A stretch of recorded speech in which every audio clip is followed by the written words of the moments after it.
Hey guys, tonight we're diving into the grimy, smoke-filled depths of Victorian wellness practices, where your morning health regimen doesn't begin with a protein shake or stretching routine, but with chimney residue, communal bathing, recycled water, and, the overpowering smell of damp fabric and unwashed bodies. This might shock you, but many Victorians genuinely believed coal fumes could heal anything from lung ailments to depression.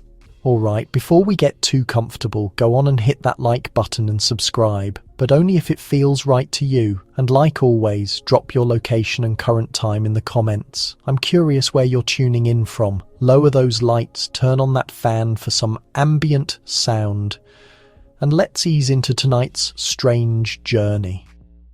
You're stirring in a cramped London boarding house, splitting a room with two other wheezing lodgers.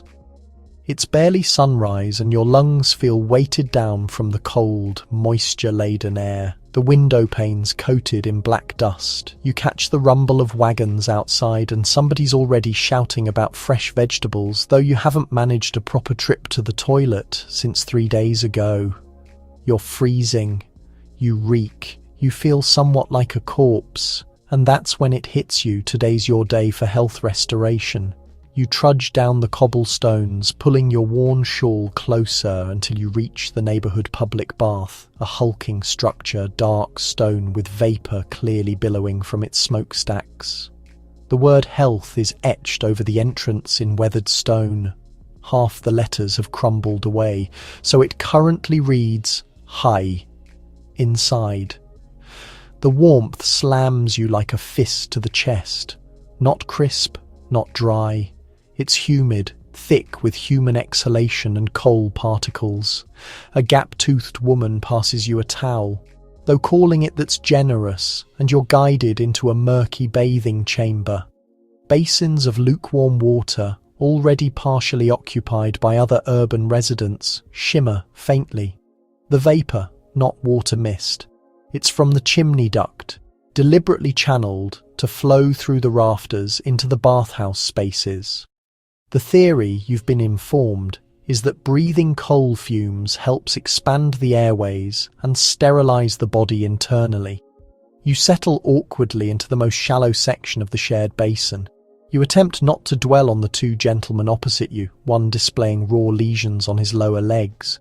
The water has a metallic scent, and somebody's soap bar from the far side drifts lazily toward your knee. After 20 minutes, a worker pours scalding water over your scalp from a blackened metal pail and offers you an irregular lump of medicinal soap. You lather under your shoulders, fighting not to retch from the combination of sulphur and animal fat. Somebody hacks violently. Another person begins humming a religious song. Right then, an elderly gentleman nearby leans toward you and murmurs, "You desire the genuine remedy? Visit Blackfriars. They conduct the smoke treatment properly. Seat you inside a chamber, flood it with pure chimney ash, expels the evil spirits. You attempt to chuckle, but your windpipe is inflamed. And truthfully, a fragment of you is intrigued, because in a reality where medical care costs dearly, physicians serve the privileged classes and daily you inhale more London haze than oxygen. Sometimes you must have faith that flame and moisture can restore you. There's actually terminology for it among the residents. Fumigation treatment. Not officially recommended by physicians exactly, but transmitted from household to household, shared in narrow passages, employed in concealed spaces. One bereaved woman insists it healed her child's respiratory infection. A merchant insists it eliminated his joint inflammation. You can't determine what's legitimate anymore. Everything you understand is that individuals keep returning. When you finally exit the bathhouse, your flesh feels coarse, almost irritated, but your extremities are heated. You persuade yourself that indicates something's functioning. The odour of coal adheres to your garments and your scalp. You travel homeward through the ashen streets, coughing twice, but this time with greater force. Was it wellness or delusion? It's irrelevant. In the Victorian era, optimism frequently arrived wrapped in warmth and fumes. Returning home, your skeleton aches from the abrupt shift, moist heat to frigid wooden planks. You squat beside the hearth, but the coals are diminishing and there's no additional fuel to add. You massage your shoulders and ponder briefly whether the bath accomplished anything beyond clouding your judgment. You emit an odour like burned cleaning products and ancient cinders, but you're not finished. No, the complete ceremony demands one final phase, the component that genuinely makes your fellow tenants trust it. You retrieve a small parcel from beneath the sleeping mat, a linen-covered brick still retaining warmth from resting near the heating element throughout the night. You unfold it gradually inside, a chunk of charred pine sap and a pinch of dried plants, rosemary, artemisia, and a fragment of what somebody insisted was healing mineral. It's your private smoke remedy. You ignite the corner with a candle wick and position it cautiously in the centre of a dented metal container. The blend hisses quietly, releasing a narrow stream of aromatic smoke. You lower your features over the ascending spiral and breathe in, vision stinging somewhat. Several entrances away, you can detect an infant wailing and a gentleman cursing at an equine that refuses movement. Here, however, in this bleak, modest chamber, you're attempting to perspire the affliction away. This domestic fumigation ceremony is something between pharmaceutical and folklore, but it's remarkably prevalent in the tenement buildings and rear passages of Victorian London, particularly among the labouring population.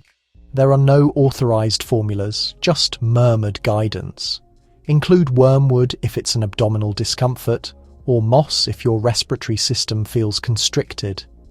The elderly female across the corridor once informed you that rosemary safeguards the spirit too. Not that you're completely persuaded, but when physicians cost beyond a week's provisions, you make do. You hack again. The fumes are denser than you anticipated, but it evokes the steam chambers affluent patients occasionally frequented. Extravagant vapour rooms borrowed from classical Roman architecture, which the Victorians reinterpreted for contemporary water therapy. They possessed copper conduits, overhead openings and assistants in pristine attire. You, conversely, are crouched over a corroded vessel, enveloped in two coverings with a fabric on your scalp. But the fundamental concept, you convince yourself, is identical. Precisely as the perspiration begins trickling from your throat, a rap arrives at the entrance. It's your fellow lodger, Sarah, clutching a damaged vessel of pine water. She trusts it completely. Heated pine resin and liquid with perhaps a measure of spirits. If fortune favours you to maintain the airways clear, she mentions with a knowing look. You taste it. It resembles kindling and melancholy. Subsequently that evening, as you recline horizontally on your spine, the sleeping frame moaning under you, you experience dizzy, not in a positive manner.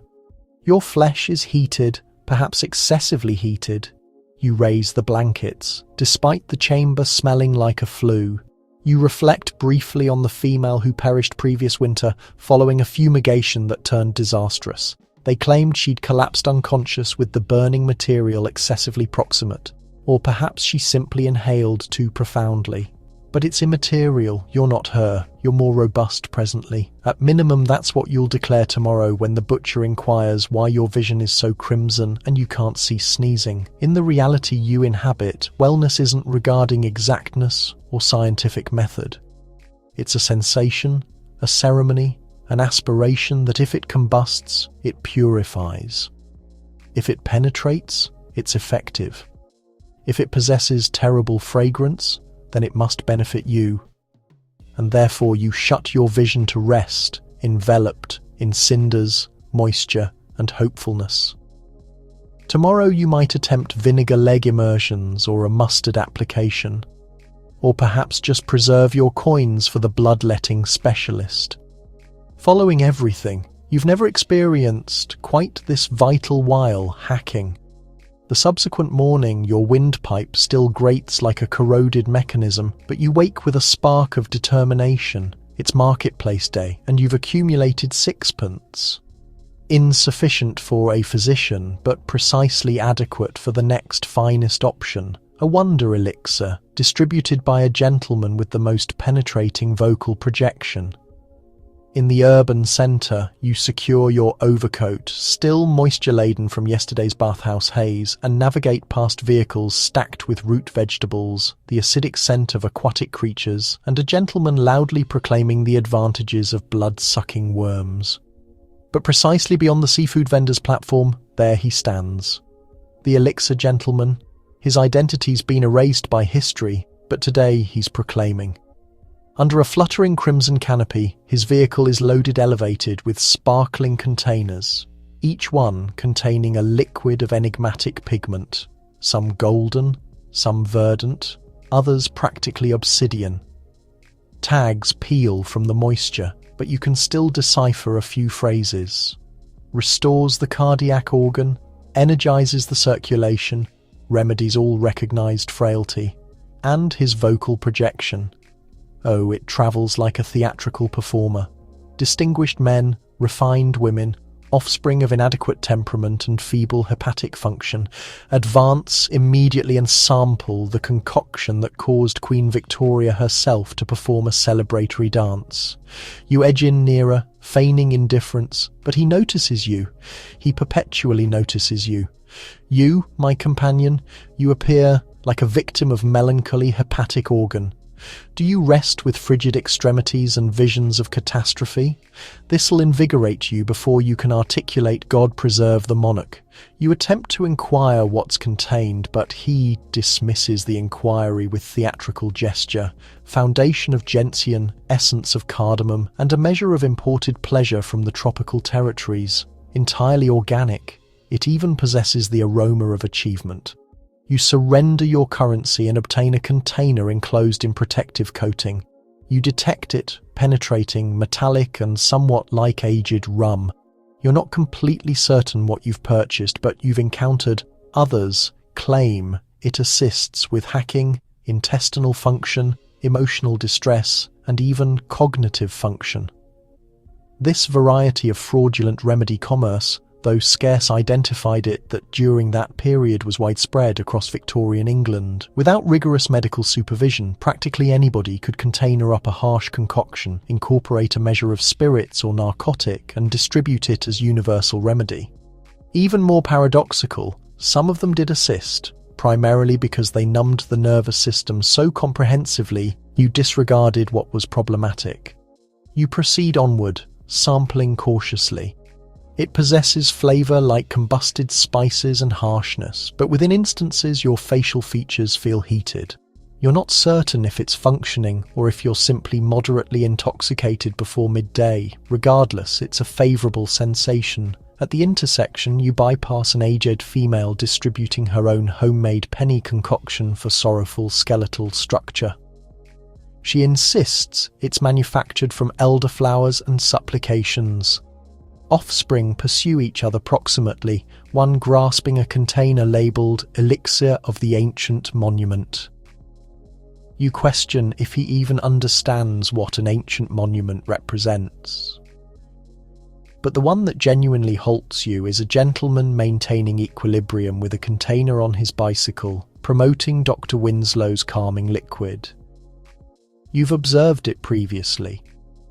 Maternal figures purchase it to silence dental emergence infants. It functions like enchantment, presumably because it contains a substantial portion of morphine, and yet the metropolis believes the entirety of London is constructed on haze, coal, and 1,000 wonder containers, guaranteeing everything and providing, well, something. You travel homeward with your elixir half depleted, the reality rotating precisely adequate to experience pleasant. You're not restored, but perhaps, conceivably, you're a fragment less wretched, and that in Victorian England is beyond adequate to maintain you purchasing.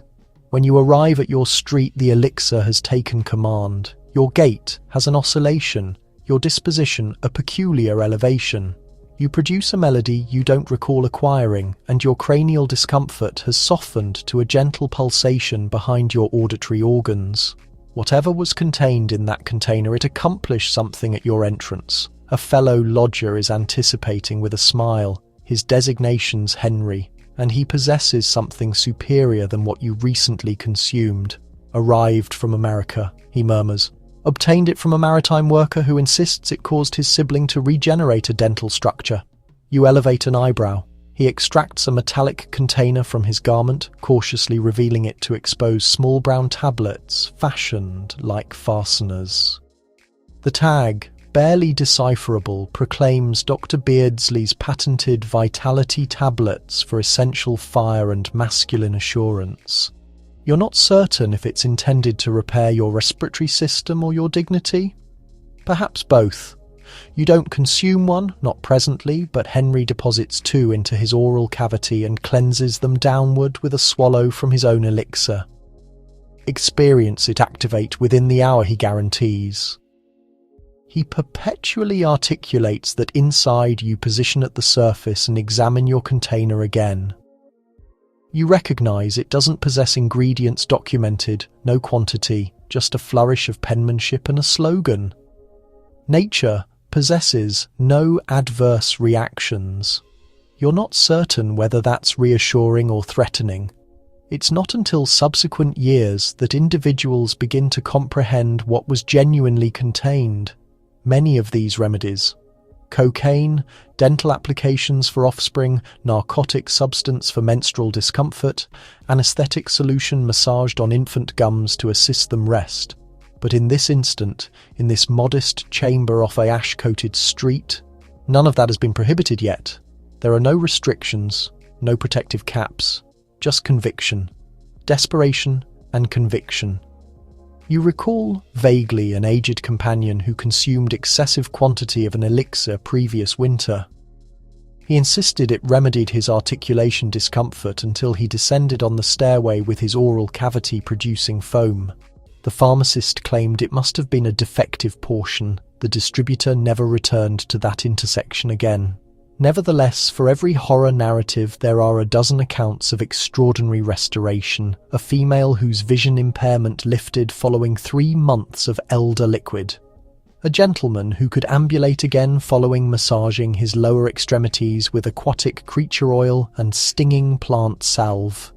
You suspect the consciousness performs a function, but it's challenging to dispute with outcomes when they arrive enveloped in certainty. Even Queen Victoria wasn't resistant to the phenomenon. At various instances, her medical practitioners experimented with anaesthetic substance, hemp derivative, and arsenic solutions, all with medical intentions. If monarchy could participate in experimental remedies, why shouldn't you?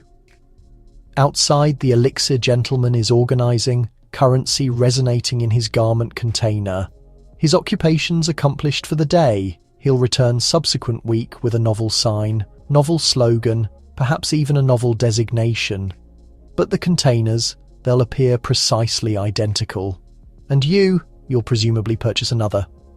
Because in this reality, wellness isn't just a scientific discipline, it's a theatrical presentation, a guarantee. In a container, a falsehood you consume and petition becomes genuine as you recline downward. The final illumination diminishes behind the fabric. The container stands half-consumed on the window ledge, capturing the candle light like golden glass. Tomorrow your hack might return, your cranium might pulsate. But for now, under the enchantment of secrecy and liquid, you experience, just for a duration, like perhaps you've been restored. You wake hacking again, a dense, arid rasp that claws upward from somewhere profound behind your skeletal cage. The elixir's deteriorated. Your oral cavity possesses flavour like metallic element, and your windpipe combusts as if you'd consumed fumes. You position upward gradually, the covering adhering to your flesh. You're perspiring, though the chamber is frigid. That indicates its moment for something more powerful. In the cooking area, you extract the small ceramic vessel labelled simply mustard. Not the variety for food items. This one's harsh, granular, and intended for something far more disciplinary. You deposit a substantial measurement into a fabric, moisten it somewhat, then arrange it and compress it against your torso. Within instances, it begins to penetrate. This is your mustard compress, and aged reliable in Victorian households. The reasoning is, if something damages on the interior, then you discipline the exterior until it all equalizes. The combusting sensation indicates its functioning, they articulate, and the more it combusts, the more you have faith. You recline backward in your seating, arms intersected, the fabric sizzling faintly against your flesh. By minute 5 you're contorting, but you convince yourself this is essential. Physicians have long promoted the advantages of counter-stimulation, the concept that generating an artificial injury can attract attention or circulation away from the genuine one. In your circumstance, that indicates deceiving your respiratory system into disregarding how much they damage by causing your flesh to vocalize louder. The discomfort grows penetrating, your vision moistens, but you experience vital in a distorted manner. And that's beyond what you could articulate yesterday. Victorians adored these varieties of treatments, the more extreme, the superior, anything that generated visible outcomes. Crimson coloration, inflammation, moisture, vocalizing. Some even intensified the situation by combining cayenne substance or petroleum distillate into the compresses. There's a speculation about a childbirth attendant who remedied pneumonia utilizing mustard combined with flammable liquid. You aspire that's not genuine. You also somewhat desire to attempt it in the subsequent chamber. Somebody expels air violently, presumably Sarah again. She utilized horseradish applications previous week, insist they transported the fever outward through her vertebral column. Her dorsal region blistered so severely she couldn't rest for 2 days. But then she recovered. Coincidence? Who understands? You remove the fabric finally, grimacing at the crimson marking it's deposited behind. The discomfort has transformed. Your torso does experience looser or perhaps just insensitive. You envelop yourself in your covering and consume liquid cautiously, observing the vapor ascend from the metallic vessel. You reflect about how peculiar it is that in this reality, relief and discomfort are inseparable associates. You've never encountered one without the other. Nevertheless, it's not just mustard compresses. There are endless domestic remedies with the identical harsh reasoning. Individuals envelop their throat regions in fabrics saturated with vinegar and mineral. Some secure raw bulbous vegetables to their extremities. Others compress scalding bricks to their abdominal regions. It's not pharmaceutical treatment exactly, it's discipline. Discomfort becomes a variety of ceremonial purification, a configuration of command in a reality where minimal else obeys your intention. You respire inward gradually. It vibrates, but it doesn't capture. You recline your cranium backward and shut your vision. The aroma of mustard persists in your nasal passage. Perhaps conceivably this occasion it functioned. The relief, if you can designate it that, persists only a few hours. By mid-afternoon, the hack returns, transporting with it the dull discomfort behind your sternum. So, like any logical Victorian, you extend for the subsequent layer of remedy. Blistering substances. You extract a vessel maintained concealed behind the botanical metallic container, cantharids, occasionally recognized as Spanish insect. Not the variety murmured about in passage humour, but the pulverized insect-based granule utilized to elevate flesh blisters on command. It's powerful. Hazardous too, but in the appropriate quantity, the hypothesis proceeds. It extracts the affliction out of your respiratory system and into your flesh, where it can be ruptured, evacuated and eliminated like aged liquid. You consume an instant to organize a few pristine fabric, a heated needle, and the faint flickering aspiration that this will proceed superior than previous occasion. You combine the granule into a greasy salve and apply it cautiously to the location precisely below your clavicle. Within minutes, it commences, an advancing irritation that constructs to searing discomfort. You grip the seating structures and murmur through secured dental structures, attempting to recall how extended you're supposed to maintain it. 10 minutes? 15? Some articulate the extended you tolerate, the more effective the treatment. Others articulate beyond 20 minutes can cause permanent disfigurement. Naturally, those individuals usually aren't the ones afflicted adequate to attempt. The combustion reaches a crescendo when you finally remove the fabric. Your flesh is irritated, crimson, and already inflating. A protrusion ascends gradually, luminous and rigid. You don't rupture it yet. You're supposed to permit the organism to attract for a few hours. So instead you position there retaining a vessel of cool beverage and observing at the overhead surface, perspiration forming on your superior oral structure. It's a harsh reasoning, but one that creates a peculiar variety of comprehension. In a period when pharmaceutical treatment is as much theatrical presentation as scientific discipline, discomfort becomes verification. If a treatment damages, it must be functioning. There are even travelling blister females in some districts, specialists who strike on entrances with their own equipment, vessels and fabrics prepared to sear affliction out of the organism like blacksmiths hammering imperfections from metallic element. And let's not disregard cupping, still prevalent among the desperate. Heated glass structures compressed to the flesh, attracting circulation and configuring perfect violet circles. You recall a gentleman at the workhouse with circular formations all downward his dorsal region, like some peculiar ceremonial marking. He articulated it assisted his respiratory system expand. He expired 2 weeks subsequently, but not from the vessels presumably. You inspect the blister. It's mature now, rigid and luminous like a fruit. You secure your dental structures and compress the needle to it, gradual and intentional. The flesh surrenders with a gentle rupture and a sphere of liquid rolls downward your torso. You cleanse it away with an aged foot covering and bandage the location gently. And then, miraculously, you do experience superior. Not remedied, but clearer. You can respire inward without the vibration. You experience lighter, minimal haunted by the discomfort in your skeletal cage. Perhaps it's the trauma. Perhaps the organism just required something worse to concentrate. Regardless, you accept it. You recline backward in sleeping surface, the penetration still performing across your torso, and convince yourself subsequent occasion you'll commence with the blistering, because sometimes the fastest method to experience well is to damage precisely correct. You consume the subsequent morning hunched forward, still tender from yesterday's blistering, but respiring a fragment easier. That calculates as a victory.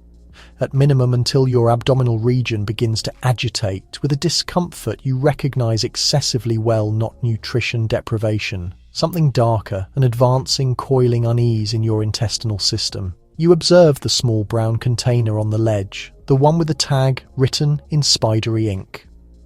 Parasite liquid, for the purification of the internal organs. You unfasten the covering and detect. It possesses aroma like molasses and petroleum distillate. The substance was originally distributed for offspring, but plenty of mature individuals consume it too. Because if there's one thing Victorian pharmaceutical treatment insists, it's that most affliction originates from interior. And sometimes interior indicates a teeming, squirming colony of uninvited occupants. You transfer a measurement and consume rapidly, attempting not to retch. It descends downward, dense and harsh. The tag insists it'll evacuate roundworms, pinworms, hepatic parasites. Organisms you'd rather not have faith exist inside you. Nevertheless, the reasoning is transparent. If you've been consuming nutrition contacted by unwashed extremities, consuming liquid from a communal pump, or inhabiting in a residence where rodents reproduce behind the structures, then you've presumably obtained a few passengers travelling without payment. In your intestines, the reactions commence within the hour. Contractions, gurgles, a penetrating, unmistakable urgency. You grip your abdominal region and navigate rapidly to the outdoor facility backward, aspiring nobody's there. It's not graceful, but afterward, as you position there capturing your respiration, you do experience emptier, as if something has genuinely departed you. You observe downward and select not to examine excessively closely. Backward inside, you consume liquid and attempt to rest. But your organism isn't concluded. You recognize what arrives subsequent, a fragment of fever perhaps, or a cutaneous eruption, all component of the purification. But not everyone trusts parasite liquid. Some prefer more direct methods, like the aged dock labourer you once recognised who consumed flammable liquid to eliminate the creature inside. He insisted it functioned immediately before he unconscious for 3 days.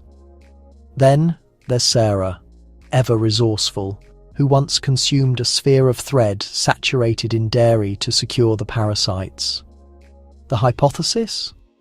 Parasites would adhere to the dairy, become entangled in the thread and emerge like aquatic creatures on a line. Did it function?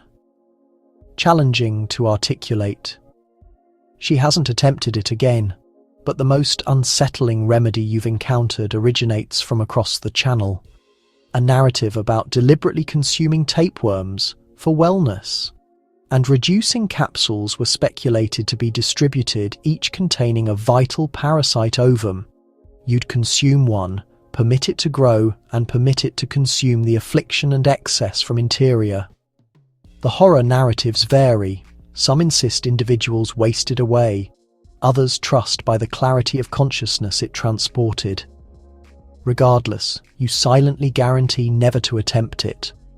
Nevertheless, the impulse to purify, to eliminate your organism of the unknown contamination inside, is powerful. The Victorians feared the invisible. Microorganisms weren't fully comprehended.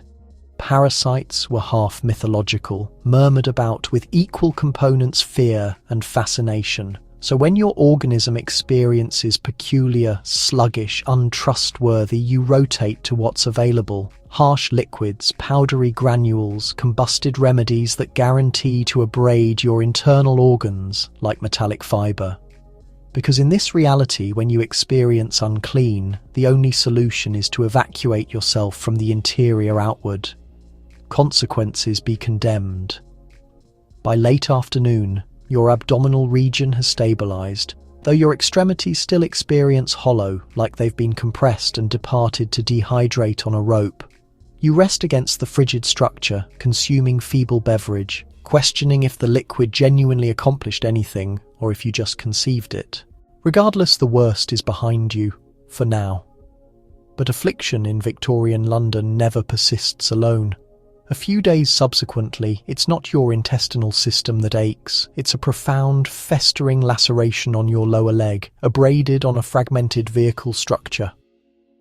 The injury has grown crimson and inflated, and the margins pulsate angrily. You recognise what's arriving subsequent. Insect larvae. The concept transmits a freezing through you, but Sarah trusts by them. Permit the modest ones to accomplish the labour, she articulated. Previous month, when an abscess on her wrist rotated violet, she positioned a portion of fabric laced with insect larvae across it, and by morning the flesh was pink and clean. The squirming disgusted her, she acknowledged, but not as much as the thought of decomposing flesh. You hesitate, then navigate your method to the fabric and skeletal structure gentleman near the passage. He distributes beyond scrap these days. For a few currency, he surrenders you a small metallic container, still heated, coated with gentle fabric and advancing with tiny squirming organisms. Backward residents, you organise your lower extremity as optimally you can. Heated liquid, a fragmented portion of pristine linen. You lower the insect larvae onto the injury. They locate it rapidly attracted to the moisture decomposition. Their movement is gradual, methodical, almost gentle in its own horrific manner. You envelop the region loosely and recline backward. There's no discomfort, just an peculiar awareness, an irritation that isn't quite genuine, a tickle beneath the flesh. This practice, insect larvae treatment, was quietly accepted in some circles, even among early surgeons, who noticed that military personnel whose injuries attracted insects frequently restored faster. The larvae consume only the deceased flesh, departing the vital flesh untouched. A grotesque variety of exactness. Nature's modest surgeons. Nevertheless, the stigma persists. You didn't inform your fellow lodger, you're not certain you'll inform anyone. You don't desire to be recognized as the one who permitted insects to advance inside you intentionally. But the subsequent morning, when you unfold the fabric, you observe the difference. The crimson coloration has diminished. The injury appears cleaner, the aroma faint and acidic. Yesterday is almost departed. The insect larvae, now bloated and motionless, have accomplished their labor. You eliminate them in the heating element, cinders, extremities trembling somewhat. Then you abrade your lower extremity with carbolic liquid and re-envelop it, this occasion with plants instead of insects. It's peculiar how something so primal, so unsettling, can transport restoration.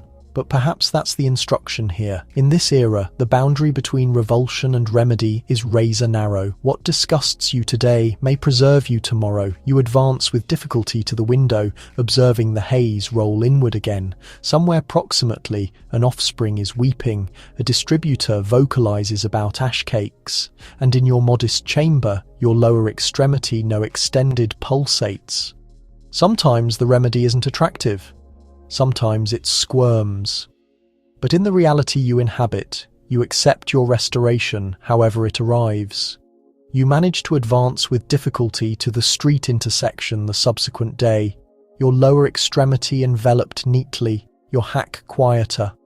A small victory, but the instant you rotate toward the baker's, you experience it, the extraction of your corset compressing tighter than you recalled. You halt, consume a shallow respiration, then another. But there's no capacity in your skeletal cage. The corset doesn't surrender. You're not even attired elevated. This is your daily corset, intended for support, not aesthetic appeal.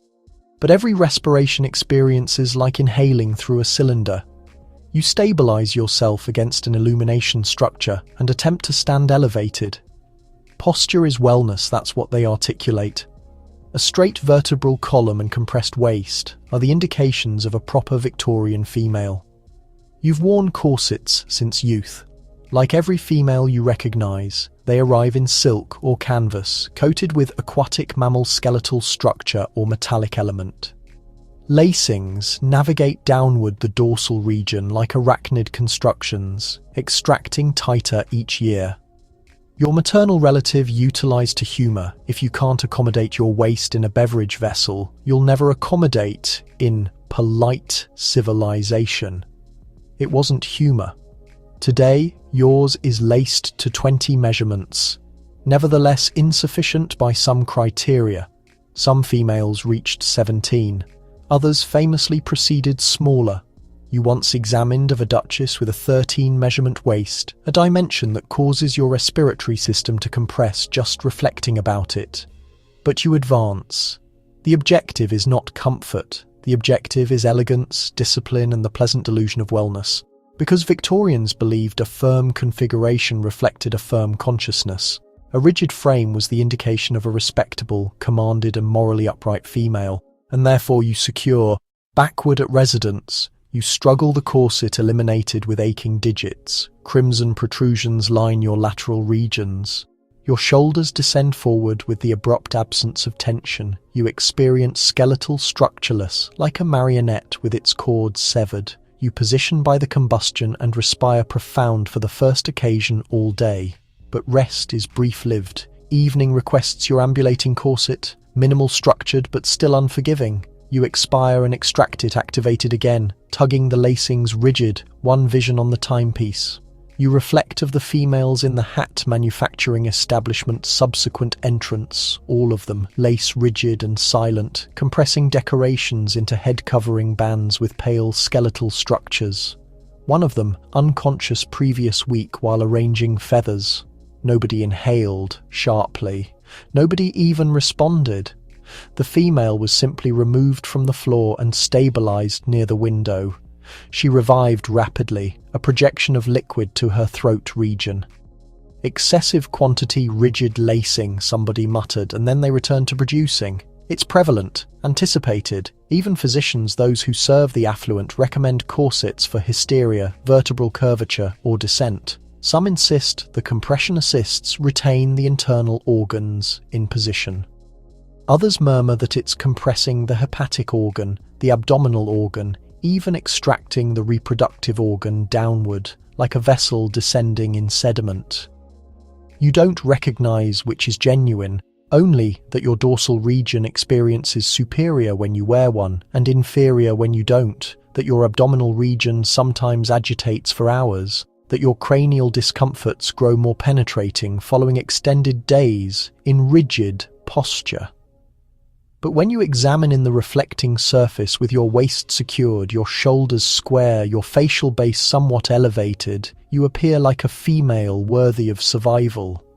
And in this age, representation is everything. Subsequently that night, as the haze coils against your window and your respiration clouds the glass, you facilitate out of your corset like a transforming organism. The markings across your torso appear like a map, crimson paths departed by stays and skeletal structures. You compress your digits to one particularly profound groove along your skeletal cage and grimace. It's tender, but you've possessed inferior. You coil under the coverings and attempt to rest, but your torso experiences peculiarly hollow without the compression. You transform, rotate. You can't locate a comfortable position. Isn't it peculiar that the thing you despise all day becomes a variety of security at night? And then, without warning, your respiration captures. You position upright, inhaling sharply. A penetrating puncture radiates through your lateral region. For an instant, you question if it's your cardiac organ, but you recognize superior. It's the identical discomfort that frequents now and then, particularly following extended days of lacing. The physician once designated it floating skeletal cage, articulated your skeletal structures may have transformed from compression. You recall the manner he articulated it as casually as one might comment on atmospheric conditions. You envelop a covering around your shoulders and navigate the chamber gradually, extremity compressed to your skeletal cage. It facilitates, eventually, but it departs behind a dull, menacing echo. You reflect of females like Kathy Jung, who'd eventually be celebrated in abnormality exhibitions and salons for achieving a 14-measurement waist. You reflect of the unconscious furniture positioned in every respectable salon, not decorative, but practical for females overcome by their own restrictive garments. But the harshest component isn't the discomfort, it's how profoundly the corset is secured, not to your organism, but to your value. Even without it activated, you locate yourself positioning straighter, securing in your abdominal region, retaining your shoulders rigid. The posture has penetrated into your muscular memory. The concept of the corset persists extended following the lacings are loosened. You recognize narratives, everyone accomplishes, of females who rested in training corsets from age 12, who possess skeletal cage, removed to create capacity, who transported olfactory minerals in silk containers like fashion accessories, unconscious twice a day and designating it poise. Your own maternal figure departed now, utilized to inform you, superior, a fractured skeletal cage than a fractured reputation. At the period, you produced humour, now you're not certain it was humour. In the morning, you'll position it activated again. You perpetually accomplish. Not because it experiences positive, but because without it, you experience invisible, exposed, like an artistic creation with its frame fragmented away. And as you finally recline backward downward, extracting the coverings to your facial base, you respire cautiously, not excessively profound, and reflect absurdly how peculiar it is that something designed to suffocate you can also cause you to experience secure. The Victorian age doesn't just configuration your organism, it configurations your consciousness to have faith that discomfort is elegance, that aesthetic appeal is obedience, that your vertebral column must be sculpted like marble, even if it fractures in the atmospheric process. And therefore you rest in its shadow, quiet, motionless, configured by metallic element and expectation. The subsequent morning transports a novel discomfort. Your oral structures are dehydrated, your oral cavity possesses metallic flavor, and your respiration. Well, let's just articulate the beverage didn't assist. You extend for the modest blue glass container on the ledge, marked only with a coiling tag. Oral cavity concoction for freshness and essential energy. You already recognize what's contained. Diluted ammonia. They don't designate it that naturally. Some containers articulate spirits of hartshorn, others household volatile minerals. But everyone recognizes, particularly those who can't accommodate genuine dental specialists, that rinsing with it will intensify the oral organ and purify the respiration. At minimum, that's the insistence. You transfer a small quantity into a damaged vessel and incorporate liquid, observing the liquid cloud. Then you agitate it around your oral cavity, attempting to disregard the combustion in your gums and the penetration in your vision. For a few seconds, it experiences like your dental structures are being abraded by invisible razors. You evacuate rapidly and cleanse twice, cleansing moisture from the intersections of your vision. There. That should be adequate to persist through the marketplace without offending anyone with your exhalation. This isn't unusual. The Victorians were obsessed with corporeal odours, associating contaminated respiration and perspiration with moral decomposition. Fresh respiration was not just regarding charm. You take a breath and reach for what comes next in your daily ritual. Vinegar water, a spoonful mixed into warm water, sipped slowly until your mouth puckers and your throat constricts. Some women swear this keeps their skin pale and their waist narrow. They say it purifies the blood, cuts through lethargy like a knife. You've even heard of ladies soaking cloths in vinegar and wrapping them around their throats at night to draw out toxins. You haven't tried that yet. Through the window, the baker's boy runs past, his face red and his breath forming clouds. You pull your shawl tighter. There are rumours that boys his age sometimes rinse with kerosene for fresh breath and energy. You hope those are just stories. The worst memory is your Uncle George, a believer in natural remedies. He once gargled turpentine, convinced it would strengthen his gums and kill the demons in his breath. It killed something, that's certain. He couldn't taste food for a week straight. Then there's the dangerous beauty secret whispered in private parlours, sipping watered-down carbolic acid to bleach the teeth. Just a drop, they say, just enough to dissolve the yellow. You've never been brave enough, but you've seen women at the theatre with brilliantly white teeth and glassy stares who perhaps have. You rinse again, this time with plain water. It doesn't help much, but what matters is the effort. You swallowed something bitter, endured the burn, and emerged fresher, even if only for a few hours. Because in the Victorian era, wellness often tastes like suffering. And if it didn't hurt, it wasn't working at all. You step outside, your tongue still tingling faintly from the ammonia. The vinegar shifts in your stomach, bringing an odd warmth to your centre. But you walk with your head high, breathe carefully, and hope nobody detects the trace of bitterness behind your polite greetings. A woman passes you, well-dressed, her hat positioned perfectly, and you catch lavender and camphor with something sharper underneath. You recognise that scent.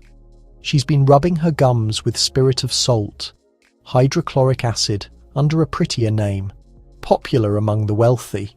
It whitens teeth beautifully before eventually destroying them. The trick is stopping just before the enamel gives out. She smiles at someone across the way. Her teeth gleam. Down another street you see the man from above the printing shop. He's hunched behind a cart, clutching his neck and coughing into fabric. Not an ordinary cough. It's the deep, rattling sound of something chronic. Rumour has it he gargled kerosene, mixed with lemon, for a solid month. Said it brought up years' worth of phlegm in one morning. His voice has been like gravel ever since.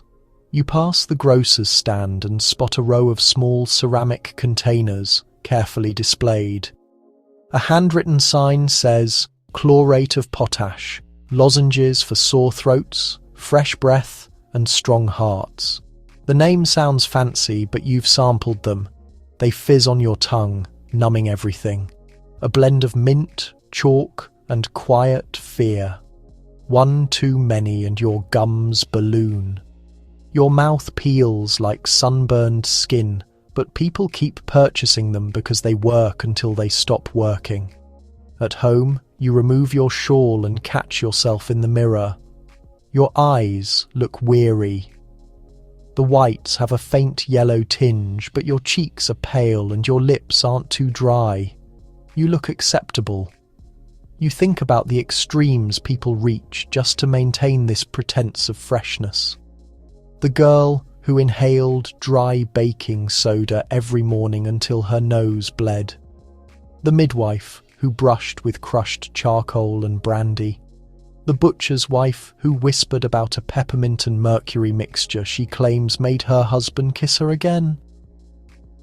And then there's the tragedy of young Edith, who made her own rinse from quicklime, milk and honey.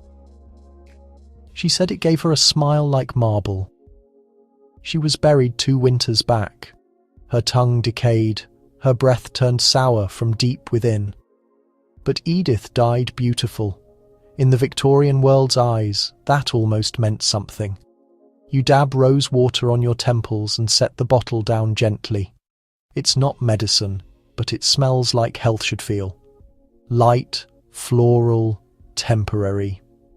You close your eyes and inhale deeply. Just once.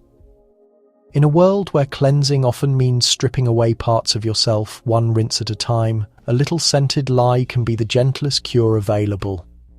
You settle into your chair near the window, sip weak tea, and listen to the city cough and rattle outside. Tomorrow you might try clove oil or alum, or maybe just silence. But tonight, your breath is sweet enough, and here, that's a kind of peace. You're dozing lightly beside the fire when knocking rattles your door. You shuffle over to open it and find a thin boy with soot on his face holding a small crate. He nods silently, hands it over, and disappears into the fog. Inside the crate, carefully packed in straw, sits a peculiar device. A resuscitation kit from the Royal Humane Society. You'd heard they were being installed near the Thames, but now, thanks to Sarah's cousin at the docks, one has arrived at your doorstep. You set it on the table and stare at it like something foreign. A polished wooden box hinged like a treasure chest. Inside are brass tubes, bellows, and a long leather tube. A printed leaflet is folded neatly against the lid, titled in bold letters, Tobacco Smoke Enema, apparatus for the revival of the recently drowned. Yes, that kind of enema. You blink. The absurdity nearly makes you laugh. But in the Victorian world, this isn't humour. Tobacco smoke was thought to be life-restoring, especially when pumped into the rectum. The logic went the cold water kills by shutting down the system, and warm, stimulating smoke restarts it. And not just any smoke, tobacco smoke. The kit includes a small brass pipe meant for insertion and bellows that push smoke gently or forcefully depending on how stubborn the case is. There were even kits like these installed along the Thames banks to be used on drowning victims right there on the spot. You can't help imagining the scene. A lifeless man pulled from the river soaked and blue. Trousers yanked down hastily while a constable pumps tobacco smoke up his backside. A crowd gathers. Some look away, others nod gravely. It's science in action. You hold the bellows in your hand, pressing gently. The mechanism still functions. A soft wheeze of air escapes. You're not sick enough to need it today, but you tuck it away, just in case.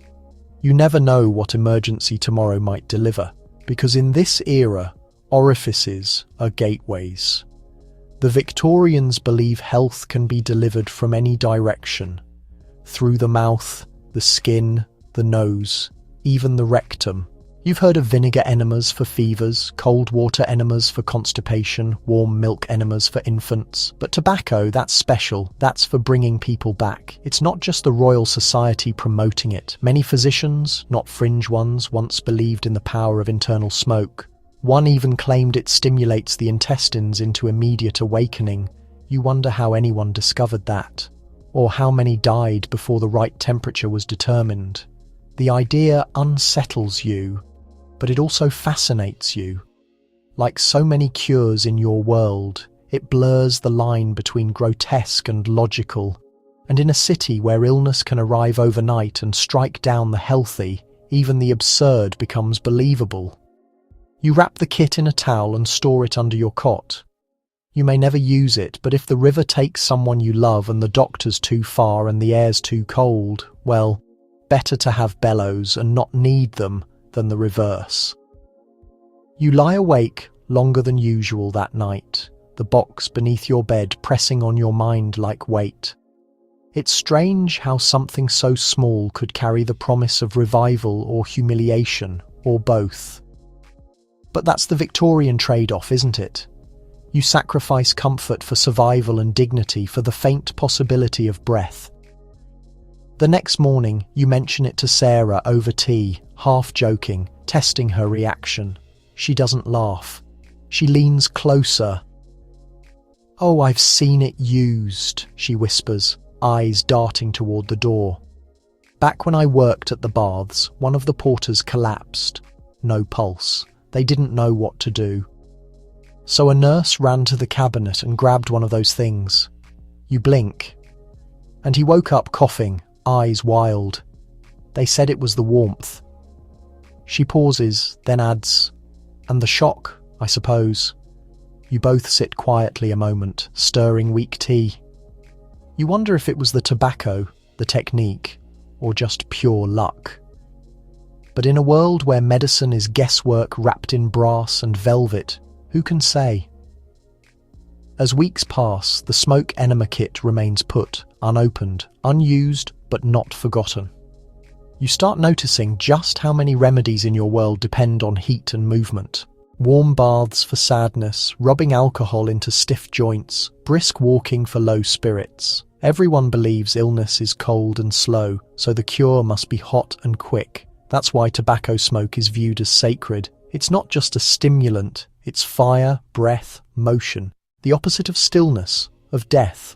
In that sense, maybe the kit isn't so strange after all. You recall how even fashionable men at gentlemen's clubs keep cigars nearby for calming nerves, and how surgeons have been known to blow pipe smoke into wounds before bandaging, believing it disinfects. One apothecary even tried infusing smoke into the bloodstream using leech tubes. He was fined, but not mocked. That's the line you walk daily, between belief and desperation, between remedy and ritual, and always, just barely, on the right side of collapse. A few nights later, it happens. A neighbour's child falls into the canal. They pull her out, blue-lipped and rigid. Nobody knows what to do. Someone calls for a doctor, but he's 30 minutes away.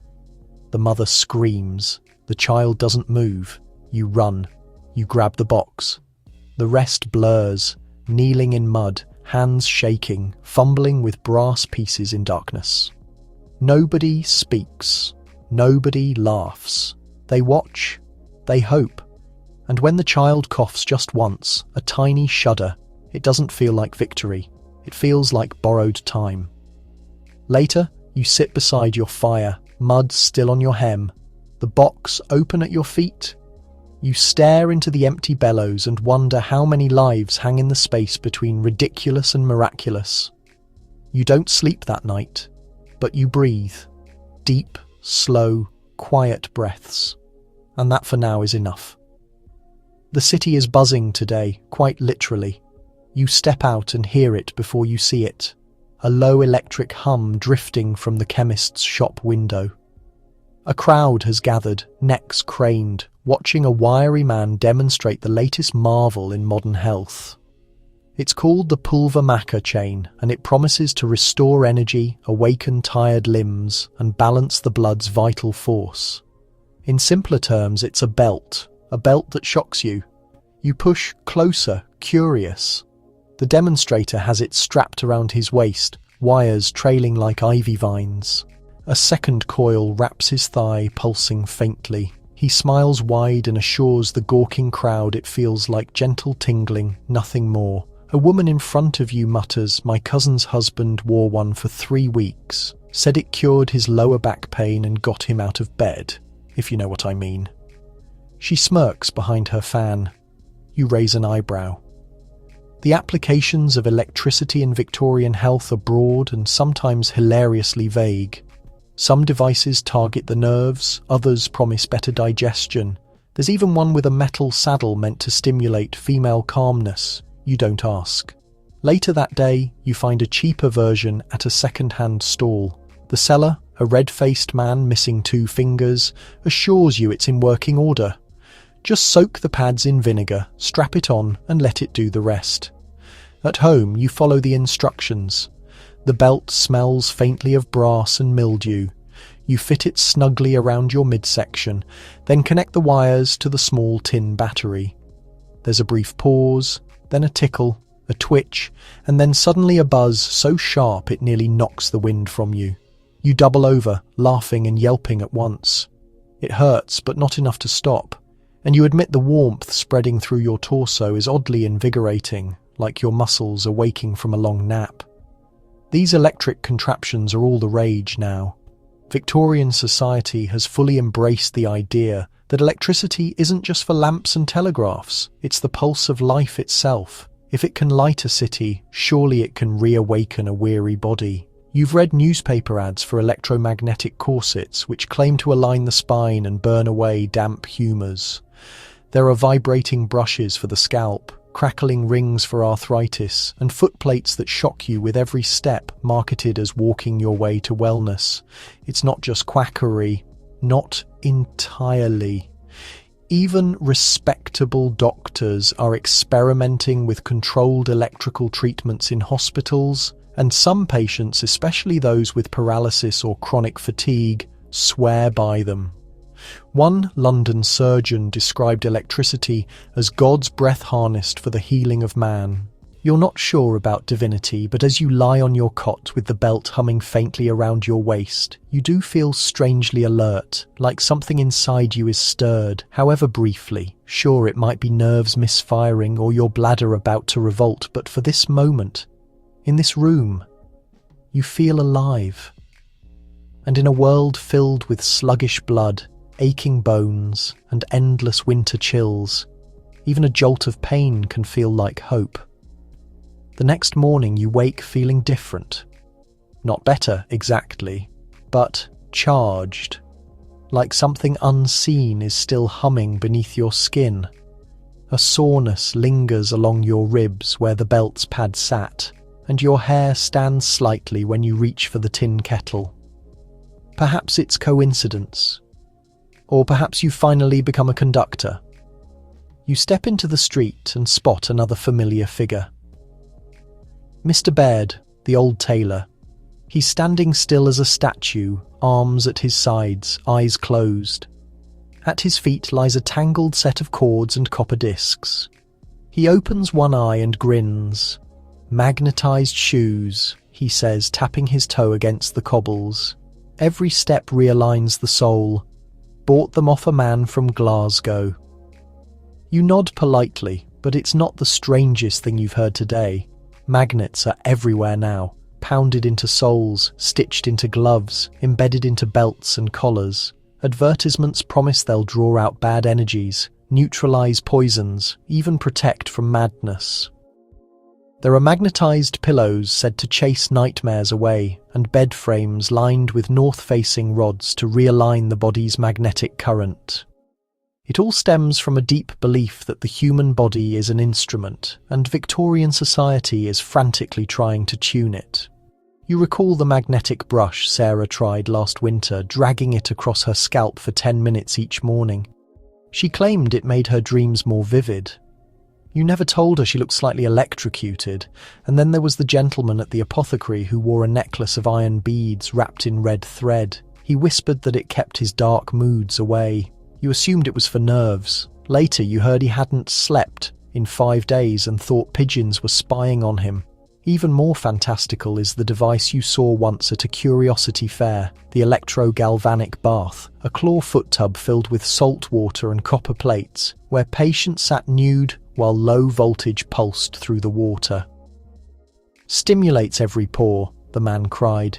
"You're not sure if anyone actually tried it, or if it was just an elaborate way to boil a person alive." But despite the absurdity, there's something undeniably seductive about these devices. They hum, they spark, they do something. In an age when so many cures are tasteless powders or invisible spirits, electricity is proof. It's seen, heard, felt. You wrap your coat tighter and step carefully over a puddle. Suddenly, the idea of being lightly electrified while standing in water seems unwise. Back home, you tuck the pulvermacher belt into a drawer, not because you're finished with it, but because you've decided to use it sparingly, like a tonic or a sermon. Not every ailment needs fire. And as you sit with your hands folded, low winter sun pouring through the glass, you marvel at what your world has become. A place where vitality is sold in sparks and straps, where the future pulses gently beneath your skin, where hope arrives not in silence, but in a steady, comforting buzz. The fog is thick again today, and your body aches in that familiar, unshakable way. Not the sharp pain of a wound or the scratch of a cough. This is something duller, something that lives inside the bones. You stare at the fire, barely lit, and think maybe it's just the weather. But in your world, nothing is just anything. A low mood, a lingering weariness, a faint heaviness in the chest. These aren't inconveniences, they're signs, warnings, and there's a treatment for everything. So when Sarah knocks and says she's going to the leech man, you don't laugh. You ask if he takes two at once. The leech man sets up twice a week behind the greengrocer's, beneath a striped canvas awning with wooden benches and jars lined up like organs in glass. Each jar pulses with life. Slippery, dark, sinuous creatures bobbing gently in murky water. He keeps them cool and hungry, which is what you want. You don't pay for full bellies. He greets you with a knowing look. Fatigue or melancholy? You blink. Both. He nods once and points to the bench. Roll up your sleeves. You sit. The cold air nips at your skin. He selects 3 leeches with metal tongs and places them along the soft inside of your forearm. You flinch, not from pain, but the sensation, like wet silk crawling up your veins. The first latch is sharp, the second slower, the third almost gentle. Then the blood begins to flow. Victorian medicine holds that imbalances of the blood are at the root of most illness. Too thick, you're sluggish. Too hot, you're angry or mad. Too black, you're melancholic. The leeches draw it out. Balance the humours, restore calm. At least that's the promise. And people believe. They come with headaches, palpitations, menstrual cramps, confusion, toothaches. Some come weekly like a ritual. The sight of blood is reassuring, a visible assurance that something has been removed, released. Sarah sits beside you, one leech clinging to her ankle. She's humming faintly, almost dreamily. You glance at the tiny creatures feeding from your arm. It doesn't hurt, but it does feel strange, intimate even. A shared transaction. You give them blood, they give you peace. After 10 minutes, the leech man removes them gently and presses cotton to the bites. You're a bit light-headed, but lighter in spirit too. And when you walk home, the sky looks a touch less grey. That evening, as you change the cotton dressings and watch the bruises bloom, you feel something like gratitude. Not to the man, not to the science, to the leeches. They ask for nothing but what you could spare, and they left you, oddly enough, feeling more whole than you had in days. The bruises darken overnight, purples and yellows blooming like ink beneath your skin. You touch them gently in the morning light, marvelling at the shape each leech has left, like a tiny kiss or a bite from something prehistoric. Your arm aches, but it's not unpleasant. More like a reminder that something inside you has shifted. Downstairs, you boil water for tea and catch a reflection in the kettle lid. There's colour in your cheeks again, not the pinched artificial rouge of vinegar or arsenic, but something real. You feel tired, yes, but clearer, as if your thoughts have stopped clanging against each other quite so loudly. You think about how people once used leeches to cure everything from nosebleeds to epilepsy. Some physicians even applied them behind the ears to calm, quiet madness. And for melancholia, the treatment was a full dozen, placed along the spine. There's an apothecary in Marylebone, they say, who keeps over 500 leeches in a tiled back room, rotated, rested, respected. A nurse there swears each one has a temperament, that some are gentle and slow, others greedy and fast. She talks about them like cats. You smile at the thought. There's a kind of strange dignity in these old treatments. They're messy, yes, sometimes painful, often unproven, but they involve you. Your body's present, responsive, it bleeds, it heals. You're not just swallowing a powder and hoping it stirs something deep inside. You're watching the illness be drawn out. That evening, you walk slowly to the end of your street. The air is sharp, but it feels good. Awake. As you pass the butcher's, you hear someone mention their sister's recovery. The leeches turned blue, the woman says, as if this were a sacred sign. Maybe it is. Victorians give meaning to everything. A redder leech meant fever. A sleepy leech, poor blood. A stubborn one who wouldn't latch, an omen. They say the leech knows, before you do, that it senses the sickness hiding under the skin. Back home, you unwrap the bandages. One of the bites has started bleeding again, just a little, a soft, slow ooze. You press fresh cloth against it, then pour yourself a cup of broth. You sit by the window and sip, watching chimney smoke drift through the air, curling like leeches in reverse, grey trails rising instead of burrowing in. It's strange. You're not cured. You're not well. But you're not drowning in yourself anymore. Somehow, in the quiet sting of teeth and the warmth that followed, something broke loose inside. A fog cleared. A weight shifted. And you think, not without irony, maybe the blood really was the problem all along. You wake hungry, not just peckish, but hollow, as if someone scooped your insides out during the night and left a note that says, "Feed me or faint." It's not the usual dull ache of fasting or the slow gnaw of rationed bread. This is sharp, specific. You want beef, but not to eat. That's too extravagant. Instead, you shuffle to the cupboard, retrieve a bit of raw meat wrapped in wax paper and carry it to the mirror. Your face, pale and waxy, reflects back at you with a kind of resigned disbelief. You unfold the meat and press it gently to your cheeks. Raw meat facials, the latest in Victorian beauty rituals, and oddly, a health remedy too.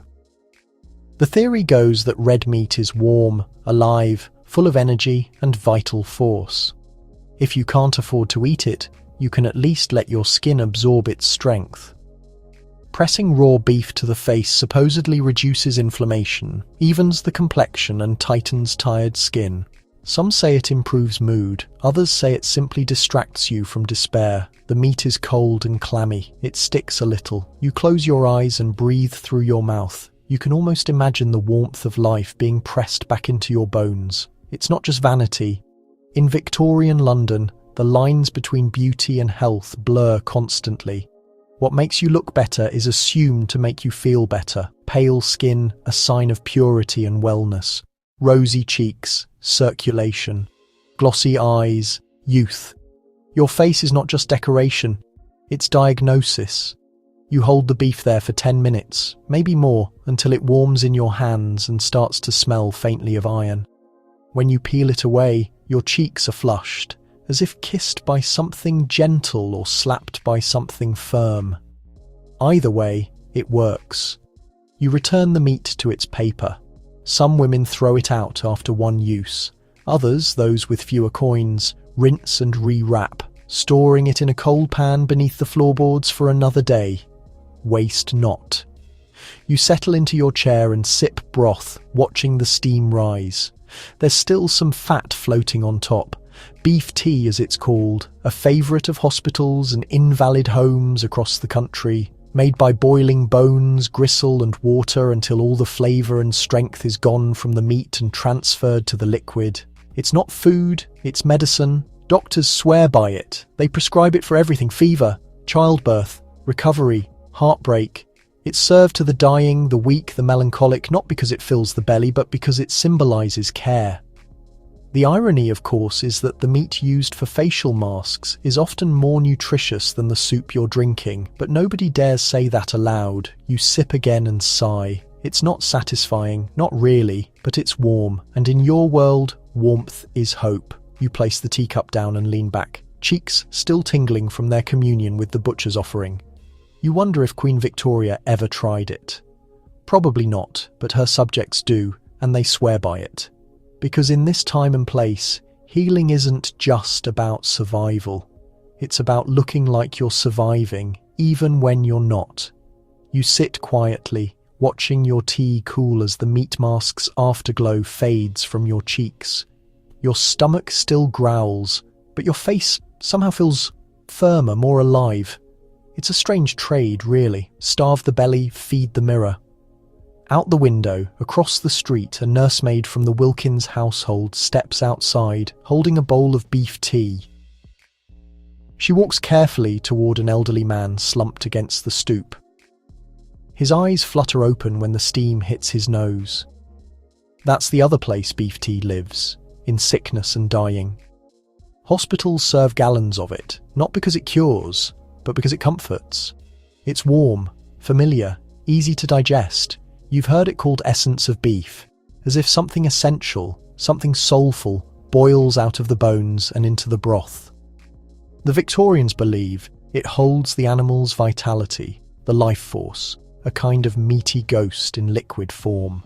You remember when your aunt was sick, fevered and weak, unable to keep bread down. She took nothing but beef tea for 3 weeks, didn't say much, just sipped and sighed.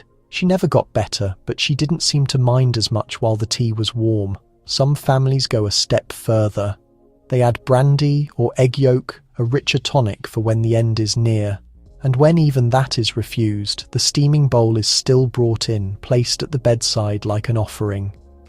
You lift your cup again and wonder how many people have lived their final days tasting exactly what you're tasting now. Not all are convinced, though. A few medical reformers whisper that beef tea is nothing but flavoured water, that it contains less nourishment than a slice of bread. But those voices are quiet. After all, it's not polite to question what keeps the ill hopeful.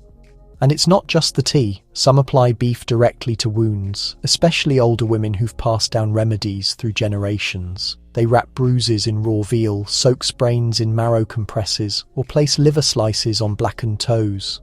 There's something sacred about touching meat to flesh, like calling on something stronger to stand guard over something weaker. You once heard of a midwife who swore by laying beef tripe on the belly of a labouring mother. It draws out the pain, she said, like iron draws fire. And of course, there's the fringe belief, whispered, rarely written, that the spirit of the animal might somehow enter the body through prolonged contact, that its endurance, its strength, might seep into your own blood. You don't entirely believe it, but as you wrap up the beef from your facial and slip it into a basin, part of you wonders if you should say thank you. That night, you drink the last of your broth and rest your head near the window. The fog presses gently against the glass. You're not full, but you're not empty. And that, for tonight, is enough. The arsenic pills sit in a velvet-lined box. You found them at the apothecary last week, tucked between the smelling salts and the raspberry leaf tinctures. The label was almost coy. Dr. Fletcher's complexion enhancers for radiant skin, youthful glow and feminine vitality. The clerk didn't blink when you bought them. He even offered a discount for buying 2 tins. You hold 1 pill between your fingers now, chalky, pale, barely larger than a buttonhole bead. There's nothing threatening about it, not at first glance, but you know better. Arsenic's a poison. That much everyone agrees on.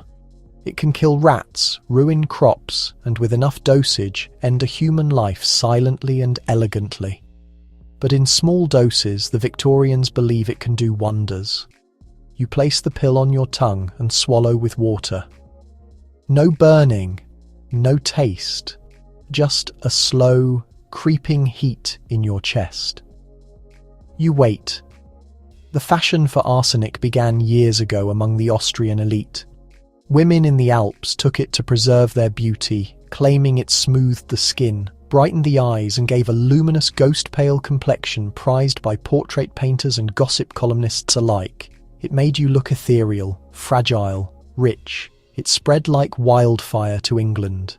Soon, women in London were buying arsenic wafers, tonics, even face creams laced with the stuff.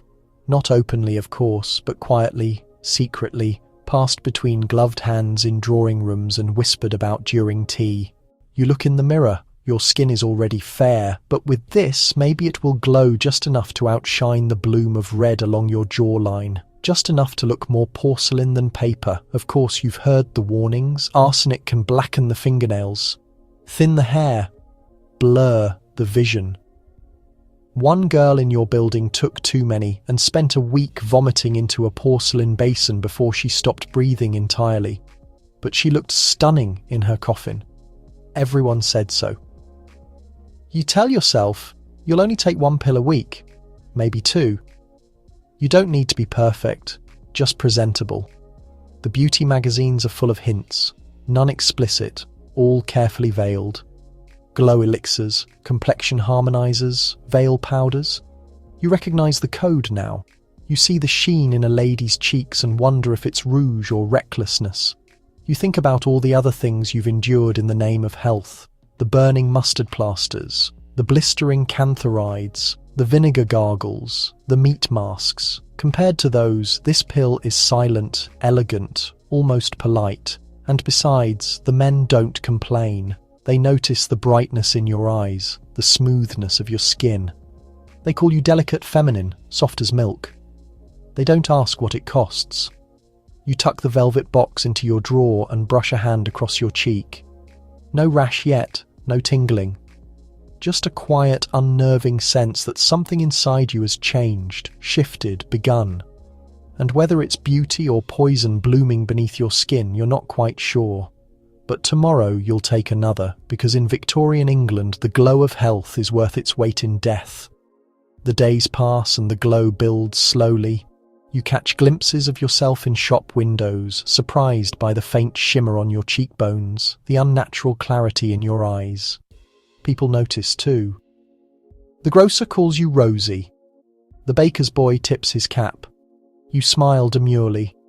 You don't say a word about the pills because you've learned that the first rule of arsenic beauty is silence. Nobody admits it.